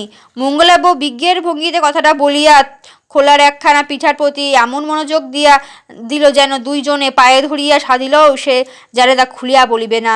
মঙ্গলার বউয়ের রসালো গল্পটা শুরু না হইতেই আবহাওয়া আবার থমথমে হয়ে পড়িল। আজ দুইটি নারীর মনের কোথাও যে কাটা বিঁধিতেছে কে বলিবে। পাগল চুপ করিয়া আছে দেখিয়া তাদের মন আরও বেশি দোলা খাইতে লাগিল। হয়তো সে ভাবিতেছে, কি ভাবিতেছে? সে যে ভাবিতে পারিতেছে, ইয়া কল্পনা করিয়া তাদের বুকে কোনো সদূরে ঢেউ আসিয়া আশ্রাইয়া পড়িতেছে। অনন্তার মার মন উদ্দাম হইয়া উঠিল। কও না গো বইন, তোমার কথা কানা বিস্তরিত কইরা শুনি, পরাণ সার্থক করি। কিন্তু মুখের শ্লেষে বুকের বেদনা ঢাকা পড়ে না। সে কাহিনীর বিয়োগান্তিকতা নায়িকা যে নিজে, সখীর যে কাহিনী আগাগোড়া জানা আছে, কিন্তু যাকে নিয়ে এত হইল সেই যে শ্রোতা, একথা সে জানে না। এ চাইতে আর বিচিত্র কি হইতে পারে? অনন্তর মার নির্বোধ সানিত শয্যা, শুভ্লার বইয়ের প্রবাস খণ্ডে কিশোরের পত্নী লাভ এবং পত্নী অভাবে পাগল হইয়া বিবরণ বর্ণনা করিয়া কহিল, কন্যা এই বর্তের এইনি কথা। অনন্তের মা অশ্রুগোপন করিয়া বলিল, তবে ঘটে দাও বেলপাতা। তারপরে যেটুকু অনন্তের মা জানা ছিল না, সে কাহিনী তারাও আরো করুন। কিশোরকে বঞ্চিত করিয়া বাসন্তীকে কিভাবে বিবাহ করিল এবং শুভ্লার কি করিয়া মারা গেল। শুভ্লার বউ ঘটনা কয়টি আর একবার বলিল। তারপর পাগল তো বাড়ি আসিল, বাপ মনে করিয়াছিল আনিবে টাকা, সেই টাকায় বাসন্তীরে আনিবে ঘরে, কিন্তু তার বাড়াভাতে পড়িল ছাই। সে আসিল পাগল হইয়া। বাসন্তীর বাপ দীননাথ, সে এখন রামকেশবকে এড়াইয়া চলে। আগে দুইজনে ভাবছিল, পরে বাসন্তীকে কিশোরের সঙ্গে বিবাহ দিবার কানাঘুষা যখন চলিতে লাগিল, ভাবটা তখন খুবই বাড়িয়াছিল। এখন দীননাথ এ বাড়ির উঠানও মারায় না। ঘাটে দেখা হইলে পাছে কিছু জিজ্ঞাসা করে, এই ভয়ে সে পাশ কাটাইয়া যায়। একদিন কিন্তু কিছুতেই পাশ কাটাইতে পারে না। রামকেশব তাহাকে হাত ধরিয়া শোনাইয়া দিল, আসমানের চাঁদে উঠলের পর লোকে জানে, আমার কিশোর পাগল হইলেই বেবাক লোকেই জানে। আমি কি আর ঘর চুপি দিয়া রাখছি? দীননাথ চুপ করিয়া থাকে। আমি কি মাথার কিরা দিয়া কই যে বাসন্তীরে আমার পাগলের সাথে বিয়া দাও? কিরে তুমি কও দাদা, সেই কথা তুমি কি কইতে পারো?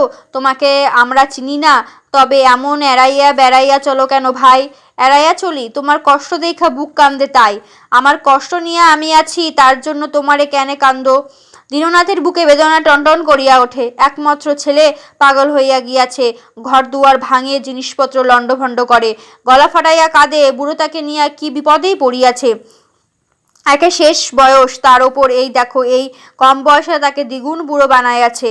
আর বুড়ি তার দিকে আর চাওয়া যায় না, অনেক কান্না জমাট বাঁধিয়া তাকে বোবা বানাইয়াছে। তাহাদিগকে সান্ত্বনা দিবার চেষ্টা করা অপেক্ষা ইহাদিগকে এড়াইয়া চলা অনেক সহজ।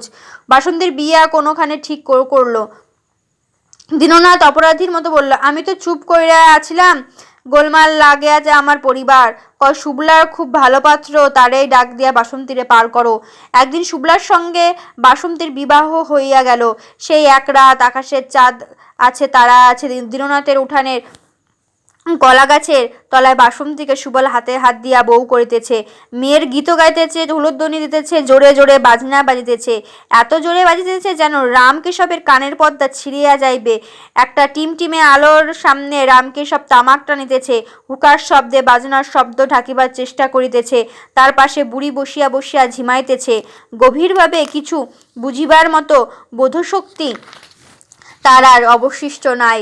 আর বোধশক্তি নাই পাগলটার, সে অর্থে হীন ভাবে একটা পুরনো জাল টানিয়া ছিঁড়িতেছে। অনেক রাত অবধি সে বাজনা চলিল। তারপর এক সময় উহাও নিস্তব্ধ হইয়া গেল। তখন বুঝি বিবাহ বাড়ির সকলে ঘুমাইয়া পড়িয়াছে। কিন্তু বুড়ো বুড়ি চোখে সে রাত্রে আর ঘুম আসিল না। তারপর একটি দুইটি করিয়া 5টি বছর গত হইল। এই 5 বছরে অনেক কিছুই ঘটিয়াছে, কিন্তু কে মনে রাখিয়াছে? তবে একটি ঘটনা মালপাড়ায় অনেকেই মনে রাখিয়াছে, সে হইতেছে সুবলের মৃত্যু। বড় মর্মান্তিকভাবে মরিয়াছে সুবল। কালো বরণের বড় নৌকায় করিয়া জিওলের খেপ দিতে গিয়াছিল। সুবল বলিয়াছিল, আমাকে ভাগিদার হিসেবে নাও। তারা বলিয়াছিল, নৌকা আমাদের, পুঁজি আমাদের, ভাগিদার হিসেবে নিব কেন? মাসিক বেতন নিব শুনিয়া সুবলের বউ বলিয়াছিল, তবে গিয়া কাম নাই। কিন্তু বিবাহ করিয়াছে, লোকজন খাওয়াইয়াছে, হাতে টাকা কড়ি খরচ হইয়া গিয়াছে।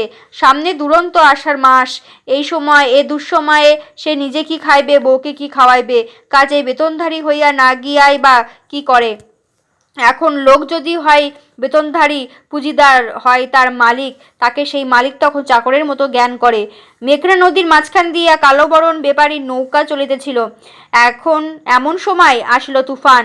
ঈশান কোণের বাতাস নৌকাটাকে ঝটকাইয়া তীরের দিকে নিয়া চলিল। সকলে প্রস্তুত হইল তীরে ধাক্কা লাগিবার, তার আগে লাফাইয়া নামিয়া পড়িল এবং একযোগ ঠেলিয়া নৌকার বেগ কমাইল। আসন্ন দুর্ঘটনা নিবারণ করিবে আগে সুবলের ওপর আদেশ হইল, শীঘ্র লগি হাতে লাফাইয়া তীরে গিয়া পড়িয়া লগি ঠেকাইয়া নৌকাকে বাঁচা। তোর সঙ্গে আমরাও লাভ দিতেছি। বেতনধারী লোকের মনে মুনিবের প্রতি প্রবল একটা বাধ্যবাধকতা বোধ থাকে। তাই সুবল ফলাফল না ভাবিয়া মালিকের আদেশের মতো লাফাইয়া নদী তীরে নামিল। কিন্তু আর কে ভয়ে নামিল না। সুবল লগিটার গোড়ায় নৌকা দিয়ে ছুড়িয়া মাঝখানটা কাঁধি লাগাইতে গেল। তাহাতে নৌকার বেগ যদি একটুও কমে, বেগ কমিল না। ঢালু তীর সবেগে নৌকা তীরে উঠিয়া আসিল। সুবল নৌকার তলায় চাপা পড়িল, আর উঠিল না। বাসন্তীর হাতের শাখা ভাঙিল, কপালে সিঁদুর মুছিল, কিন্তু জাগিয়া রহিল একটা অব্যক্ত ক্রোধ। 4-5 বছরে সে অনেক কিছুই ভুলিয়াছে। স্বামীর জন্য তার আর কণ্ঠ হয় না। স্বামী বড় নিদারুণ মৃত্যু মরিয়াছে, একথা মাঝে মাঝে মনে হয়। কল্পনা করিতে চেষ্টা করে, একটা মনিবের অসঙ্গত আদেশ আর একটা নিরুপায় ভৃত্যের তাহা পালনের জন্য মৃত্যুর মুখে ঝাঁপাইয়া পড়ার দৃশ্যটা একটা পাড়ার পুঁথির মতো পাগলের মনের ওপর দিয়া তার পাগলামের ইতিহাসখানা পাতার পর পাতা উল্টাইয়া গেল। পূর্বস্মৃতি হয়তো তাহাকে খানিকক্ষণের জন্য আত্মস্থ করিয়া দিল। সে নিজের দিকে, জগতের দিকে তাকাইবার সহজাত ক্ষমতা ফিরাইয়া পাইল না, হয়তো পাইল না। 2টি নারী আর রান্নাঘরে পিঠা বানাইতেছে, 2টির সহিতে তার জীবনের সম্পর্ক সুগভীর। ইহাদিগের কাছে পাইয়াই হয়তো ক্ষণকালের জন্য তার বুক ভরিয়া উঠিয়াছিল, হয়তো ভরিয়া ওঠে নাই। পাগলের মনের হদিশ পাওয়া স্বাভাবিক মানুষের কাজ নয়, তবু মনে হয় 2টি নারীর এতখানি কাছে অবস্থা তার মনে আলোড়ন জাগাইয়া থাকিবে, তাহা না হইলে হাড়িকুড়ি না ভাঙিয়া জাল দড়ি না ছিঁড়ায় ভালো মানুষের মতো সে স্থির হইয়া বসিয়া কাঁদিবে কেন? এ ঘরে সুবলার বউ কাহিনী শেষ করিয়া আনিয়াছে, আর ও ঘরে হইতে শোনা যাইতেছে বারান্দার পাগল ফোপাইতেছে আর শব্দ। অনন্তের মা অনেক করিয়া মনের বেদনা চাপিতে পারিতেছে না, বুকের ভেতরটা মোচড় দিয়া উঠিল, বুঝি এখনই কান্নায় ফাটিয়া পড়িবে। কিন্তু সব কিছু চাপিতে চাপিতে এমন অভ্যাস হইয়া গিয়াছে যে মনের জোরে সে পাথরের মতোই শক্ত হইয়া যাইতে পারে। কেরোসিনের আলোতে তার পাণ্ডুর মুখের দিকে চাহিয়া সুবলের বউ শিহরিত হইল। নিশীথের রাত্রে স্তব্ধতার মাঝে মুখখানে একেবারে অপার্থিব আকার ধারণ করিয়াছে। ক্ষণেকের জন্য তার মনে একটা সন্দেহ উকি দিয়া গেল, এ কি সেই নয়াগাঙের বুকে যাহাকে ডাকাতে লইয়া গিয়াছিল? দিনের আলোকে যাহা সত্য ও বাস্তব মনে করা যাইত, রাতের গহনে তাকে অবাস্তব রহস্যে রূপান্তরিত করিয়া দেয়। সুবলার বউ বাস্তব বুদ্ধি লোপ পাইল, নিশার গহনে তার কল্পনার দূরত্বকে অস্পষ্ট করিয়া দিল। তার মনে হইল, হ্যাঁ সেই, তবে রক্তমাংসের মানুষতে নয়, প্রেতাত্মা। মঙ্গলার বউ কাছে না থাকিলে সুবলার বউ চিৎকার করিয়া উঠিত। মঙ্গলা বউ তার ভাবান্তর লক্ষ্য করিয়া মনে করিল ছেমরির ঘুম পাইতেছে, বলিল, জ্বালা সুবলার বউ, অনন্তর পাশে গিয়া শুইয়া থাক। শুইয়া ঘুমন্ত অনন্তের বুকে চাপিয়া ধরিয়া সুবলার বউ বুঝিতে পারিল এতক্ষণে সে বাস্তবে মৃত্তিকার স্পর্শ পাইয়াছে। সকালে পাগল আবার যা ছিল তাই হইয়া গেল। অনন্তের মা রাতে চোখ বোঝে না, সুবলার বউ, মঙ্গলা বউ, অনন্ত অকাতরে ঘুমাইতেছে, আর ঘুমাইতেছে বুড়া রাতের জালে গিয়াছে, আসিতে অনেক দেরি হইবে, বেলা হইয়াছে। কিন্তু অনন্তের মার দিকে কেউই চাহিয়া থাকে নাই। তার বুকে ধরাস ধরাস হইতে লাগিল। এইখানে ধুনুচিতে কয়েকখানি পিঠা তুলিয়া পরিপাটি করিয়া সাজাইল, মনে চিন্তার ঢেউ। পাগলের চোখে সারা রাত ঘুম ছিল না। বারান্দায় বেড়া দেওয়া খপরিতে সে ছিল, দা দিয়া মেঝের মাটি চাষিরা ফেলিয়াছিল। অনন্তের মা তার সামনে গিয়া দাঁড়াইল, সে ঘাট তুলিয়া চাহিল, দা উপচাইয়া কোপ মারিতে আসিল। অনন্তের মা নড়িল না, এক হাতে ধুনুচি আগাইয়া দিল, আরেক হাতে তার পিঠা মাথার আর ওপর স্পর্শে লাগিল। কোন সুন্দরী যেন বনের মধ্যে জানোয়ারকে বশ করিতে যাইতেছে। পাগল তার দায়ের উদ্যত কোপ থামাইল, কিন্তু শান্ত হইল না। দায়ের ঘায়ের দিকটা দিয়া অনন্তের মার পিঠে আঘাত করিল। অনন্তের মা ভ্রুক্ষেপ করিল না, একটু হাসিবার চেষ্টা করিয়া একখানা পিঠা তার মুখে তুলিয়া দিল। পাগল মুখ ফিরাইয়া উঠানে নামিয়া একদিকে দৌড় দিল। অনন্তের মা বুক অসাড় ভরিয়া উঠিল। তার পাগল হয়তো একদিন ভালো হইয়া যাইবে। সেদিন সুবলার বউয়ের গলা জোরে অনন্তের মা অনেকক্ষণ কাঁদিল, কিন্তু সুবলার বউ এ কান্নার কোনো অর্থ খুঁজিয়া পাইল না। মাঘের শীত গিয়া ফাল্গুনের বসন্ত আসিল। পাগলের বাড়ির মন্দার গাছে প্রায়ই একটা কোকিল ডাকে। অনন্তের মা সুযোগ পাইলেই গিয়া দাঁড়ায়, তাকে এক নজর দেখিয়া আসে, কিন্তু দেখা দেয় না। চোরের মতো যায়, পাছে পাগল নিকট নিজে ধরা পড়ে। চৈত্রের শেষে বসন্ত যায় করিতেছে, এমন সময় আসিল দোল পূর্ণিমা। উত্তরে সুখদেবপুরের মতো এ গায়েও মালরেরাও দোল করিল, হোলি গান গাহিল। সুবলার বউ নিজ স্নান করিল, অনন্তকে আর মাকে স্নান করাইল। পরে অনন্তকে দিয়া বাজার হইতে আবির আনাইয়া বলিল, চলো দিদি, উত্তরের আখড়ায় রাধামাধবের আবির দিতে যাই। রাধামাধব জ্যান্ত কেউ নয়, বিগ্রহ, তাকে আবির দিলে কি হইবে? সে তো আর পাল্টা আবির দিতে পারিবে না, চুপ করিয়া থাকিবে, আর যত দাও তত আবির গ্রহণ করিবে। তবুও এত নতুত্ব আছে, 10 জন স্ত্রীলোকের মাঝে মিশাইয়া একটু আনন্দ করা যাইবে। অনন্তের মা বলিল, চলো যাই।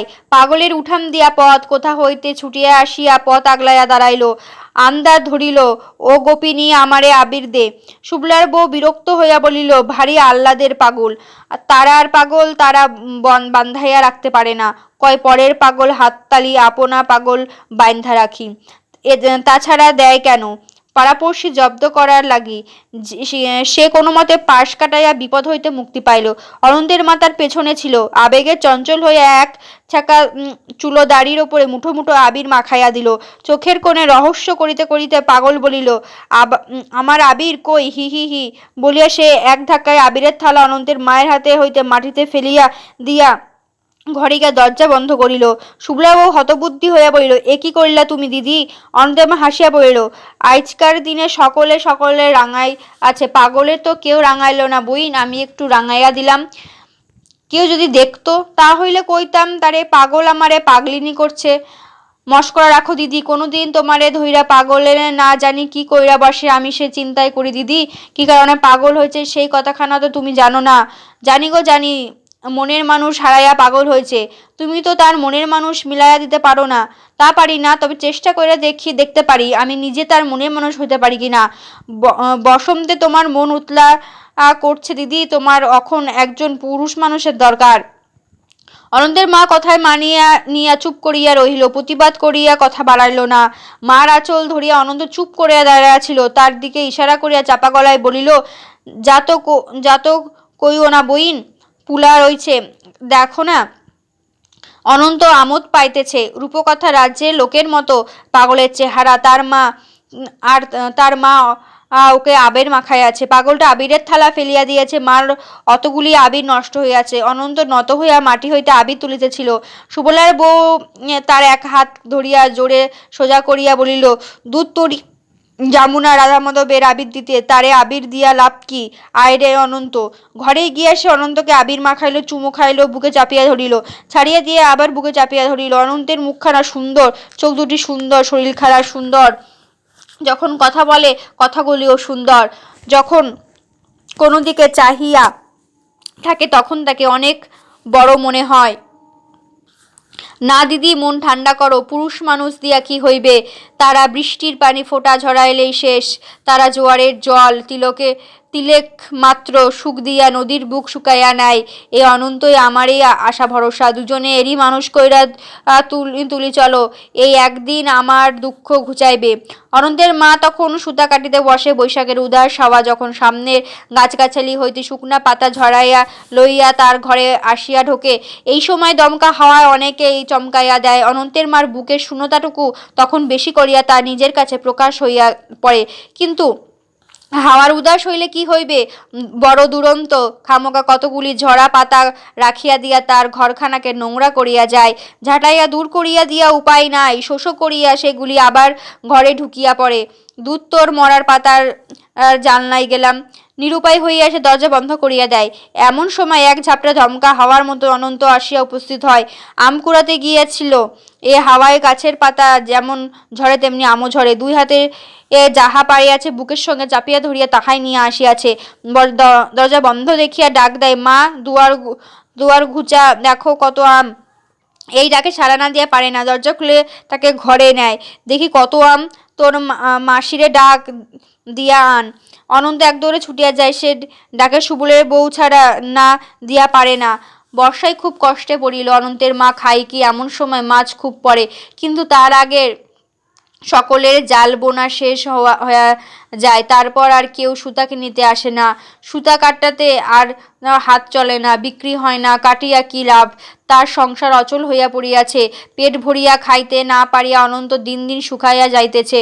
সুবলার বউ মা বাপের চোখে এড়াইয়া টুকু চাউল আনিয়া দেয়, দুই একটা তরকারি ও আধারটা মাছ, একটু নুন তেল কয়েকটা হলুদ, তাতেই বা কত চলিবে? তাও বেশি দিন দিতে পারিল না, একদিন হাতে ধরা পড়িয়া গেল।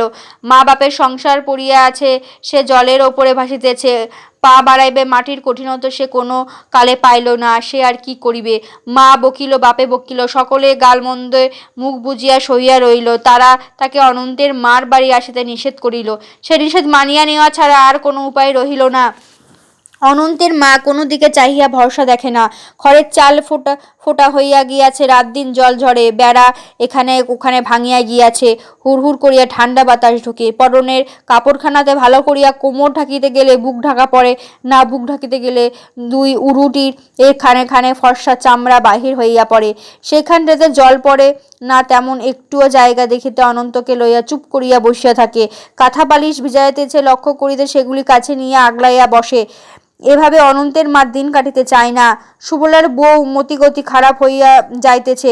একদিন তার মা ইহা আবিষ্কার করিল, পশ্চিমে পাড়াতে তাকে বাঁশের ঝনু মাটির গুলি লইয়া পাখি মারিতে বেড়াতে, মাথার বাবরি চুল, নাম তার ময়না, আস্তাকুড়ের পাশে ছিটকি গাছের জঙ্গল, ময়না সেখানে গিয়া পাখিকে তাক করিতেছিল, লক্ষ্যভ্রষ্ট হওয়াতে গুনগুন গুনগুন করিয়া গাম ধরিয়াছিল, টিয়া পারলাম, শালিক পারলাম, আরও পারলাম, ময়না সোনামুখী দোয়েল পারলাম, আমার কথা কয় না রে।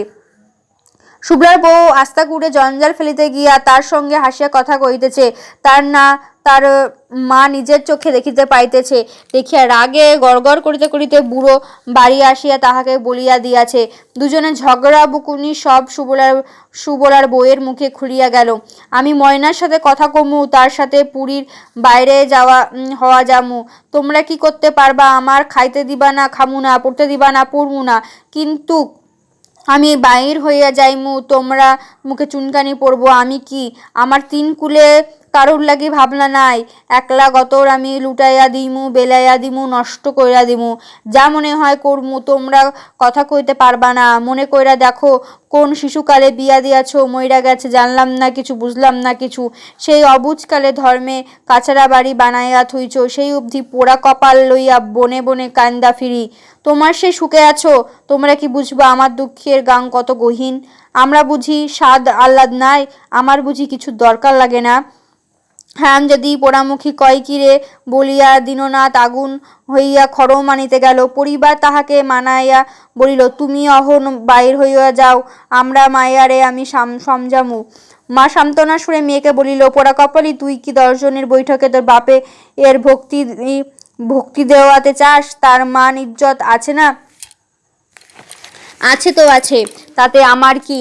এমন 7 বংশ উদ্ধার পাইছ, ভাবিলাম আমার দুঃখের দুঃখী অনন্তের মার মতো সাথী পাইয়া, অনন্তের মতো ছাইলা কোলে পাইয়া সব জ্বালা যন্ত্রণা জুড়াইলাম। তোমার আমারে তার কাছে যাইতে দিবা না। যখন আমি মানুষ ধর্মু, দেখি তোমার কদিন আমারে ঘরে বাইন্ধা রাখতে পারো। আলো পোড়া কপালি, অখনই যা, অনন্তের মার কাছে তুই অখনই যা। তবু পুরুষ মানুষের থাইকা মনটারে ফিরাইয়া রাখ।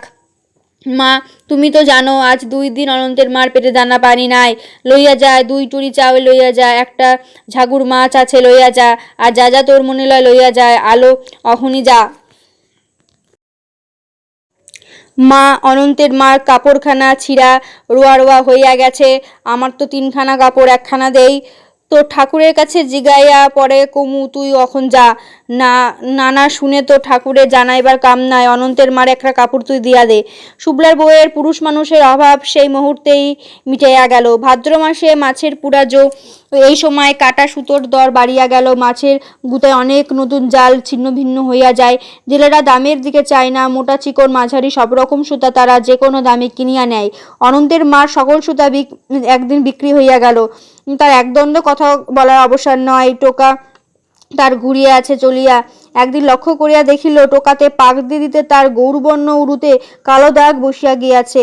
এত সুতো সে কাটিয়াছে, এত সব সুতো তারই ঘরে জাল তৈরি হইতে পারিত।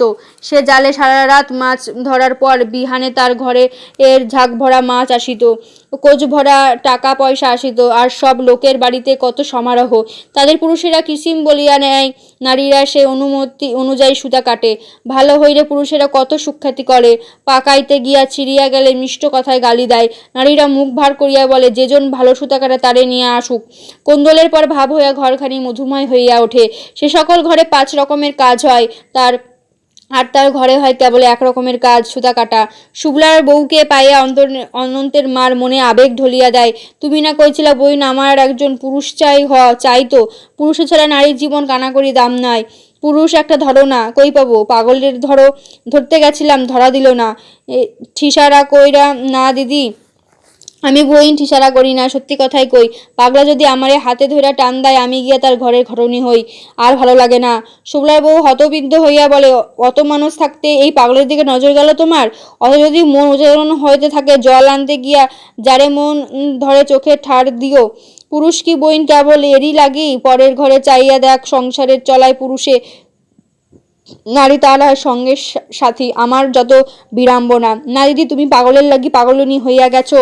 এই পাগলে একদিন তোমারে খাইবো। আচ্ছা সত্যি কইয়া কও তো দিদি, পাগলে যারে হারাইছে সে নাকি তুমি?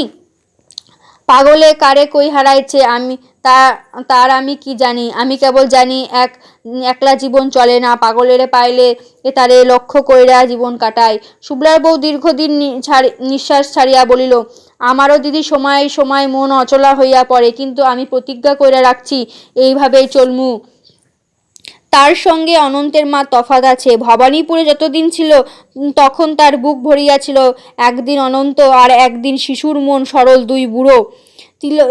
তিলেকের জন্য কোনোদিন অনন্তের মার মন বিচলিত হয় নাই। মন তার বিচলিত আজকেও হয় নাই। নিজেকে শুশুশ্রান্ত ক্রান্ত বোধ করিতেছে।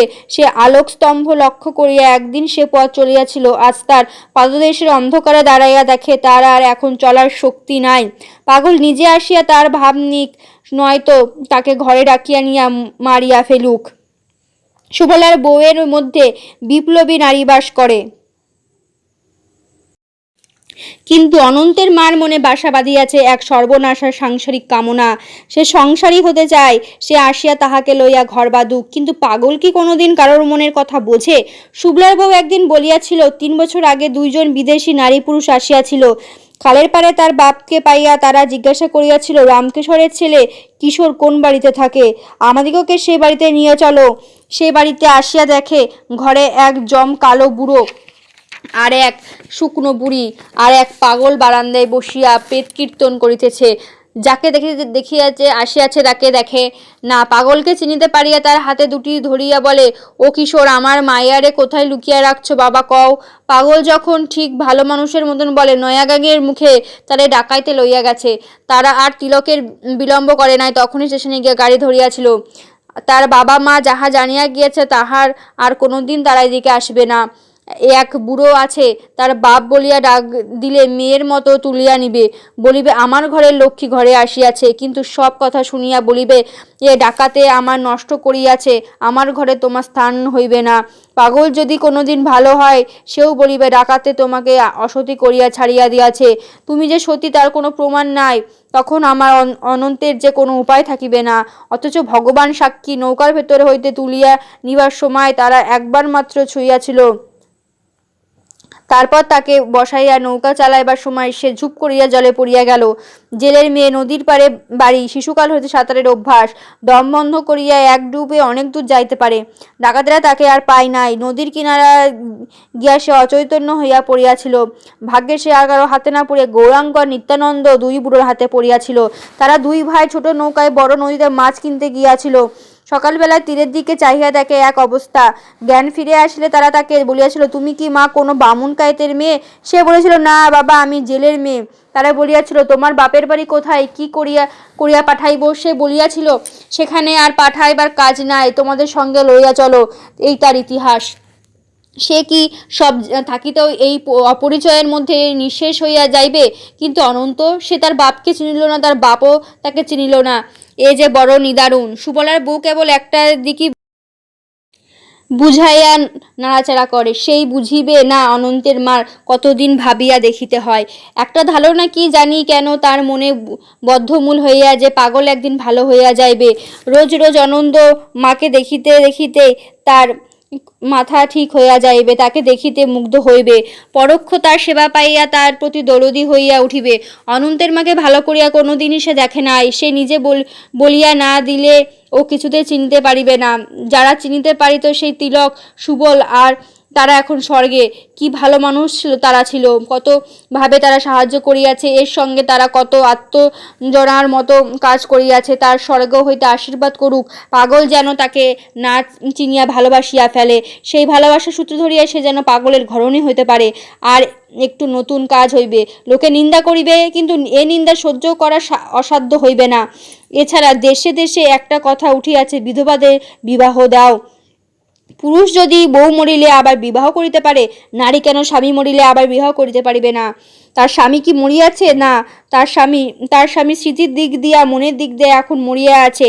সেই দিন তার পুনর্জন্ম হইবে, সে নিজেও সব জানিবে, শুনিবে, জড় ভরত হইয়া যাইবে, তাও প্রায় মরিয়া থাকার মতোই। সেদিন আরও এক জন্ম হইবে। আর অনন্ত, তার আর কি হইবে? অনন্ত তার পরিচয় সংসার মুখত দেখিবে। সে সময়ও সমাধান হইবে, তাকে একটা রূপকথা শুনাইবে, অর্থাৎ আসল কথায় যা ঘটিয়াছে সে সত্য কথায় তাকে শুনাইয়া রাখিবে। সে তাতে আমোদই পাইবে না। মার সাহসের কথা কণ্ঠ সহ্য করিবার ক্ষমতার কথা শুনিতে শুনিতে বিস্ময় স্তম্ভিত হইয়া যাইবে, গৌরবের বোধ করিবে মার জন্য। পাগলকেও দুনিয়ার অজানায় এমন সব স্মৃতিকথা শুনাইবে যে সে তার মনের গভীরে বিশ্বাসকে ঠাঁই না দিয়া পারিবে না। এই তার সেই মালাবদলের বউ, সেবার যত্নমুগ্ধ করিয়া হাসিতে খুশিতে তার মন পূর্ণ করিয়া ওর জীবনে আর অপরিহার্যতাকে কায়েম করিয়া নিয়া একদিন সে সত্যের মূর্ত ব্যঞ্জনার মধ্যে দিয়া জানাইবে ডাকাতেরা তাকে কিসাগ্রস্ত স্পর্শ করে নাই, সে রাত্রে সে নদীতে পড়িয়া সব কিছু বাঁচাইয়াছে, তার পাগল নিশ্চয় ভালো হইয়া উঠিবে। শীতের সময় পাগলের অবস্থা নিদারুণ খারাপ হইয়া গেল।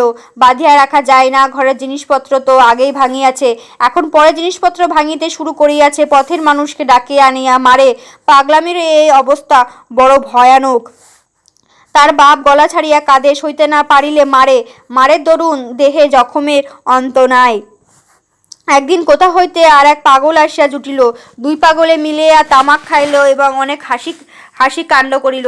যে পাগল যাইবার সময় কিশোরের জখমগুলির ওপর আরো জখম করিয়া গেল, সেই হইতে কিশোরের মাথায় এক দুর্বুদ্ধি চাপিয়া গেল, সে নিজের গায়ে নিজে জখম করিয়া চলিল। তার গায়ে এত জখম হইল যে সে তাকে তাকানোর যায় না।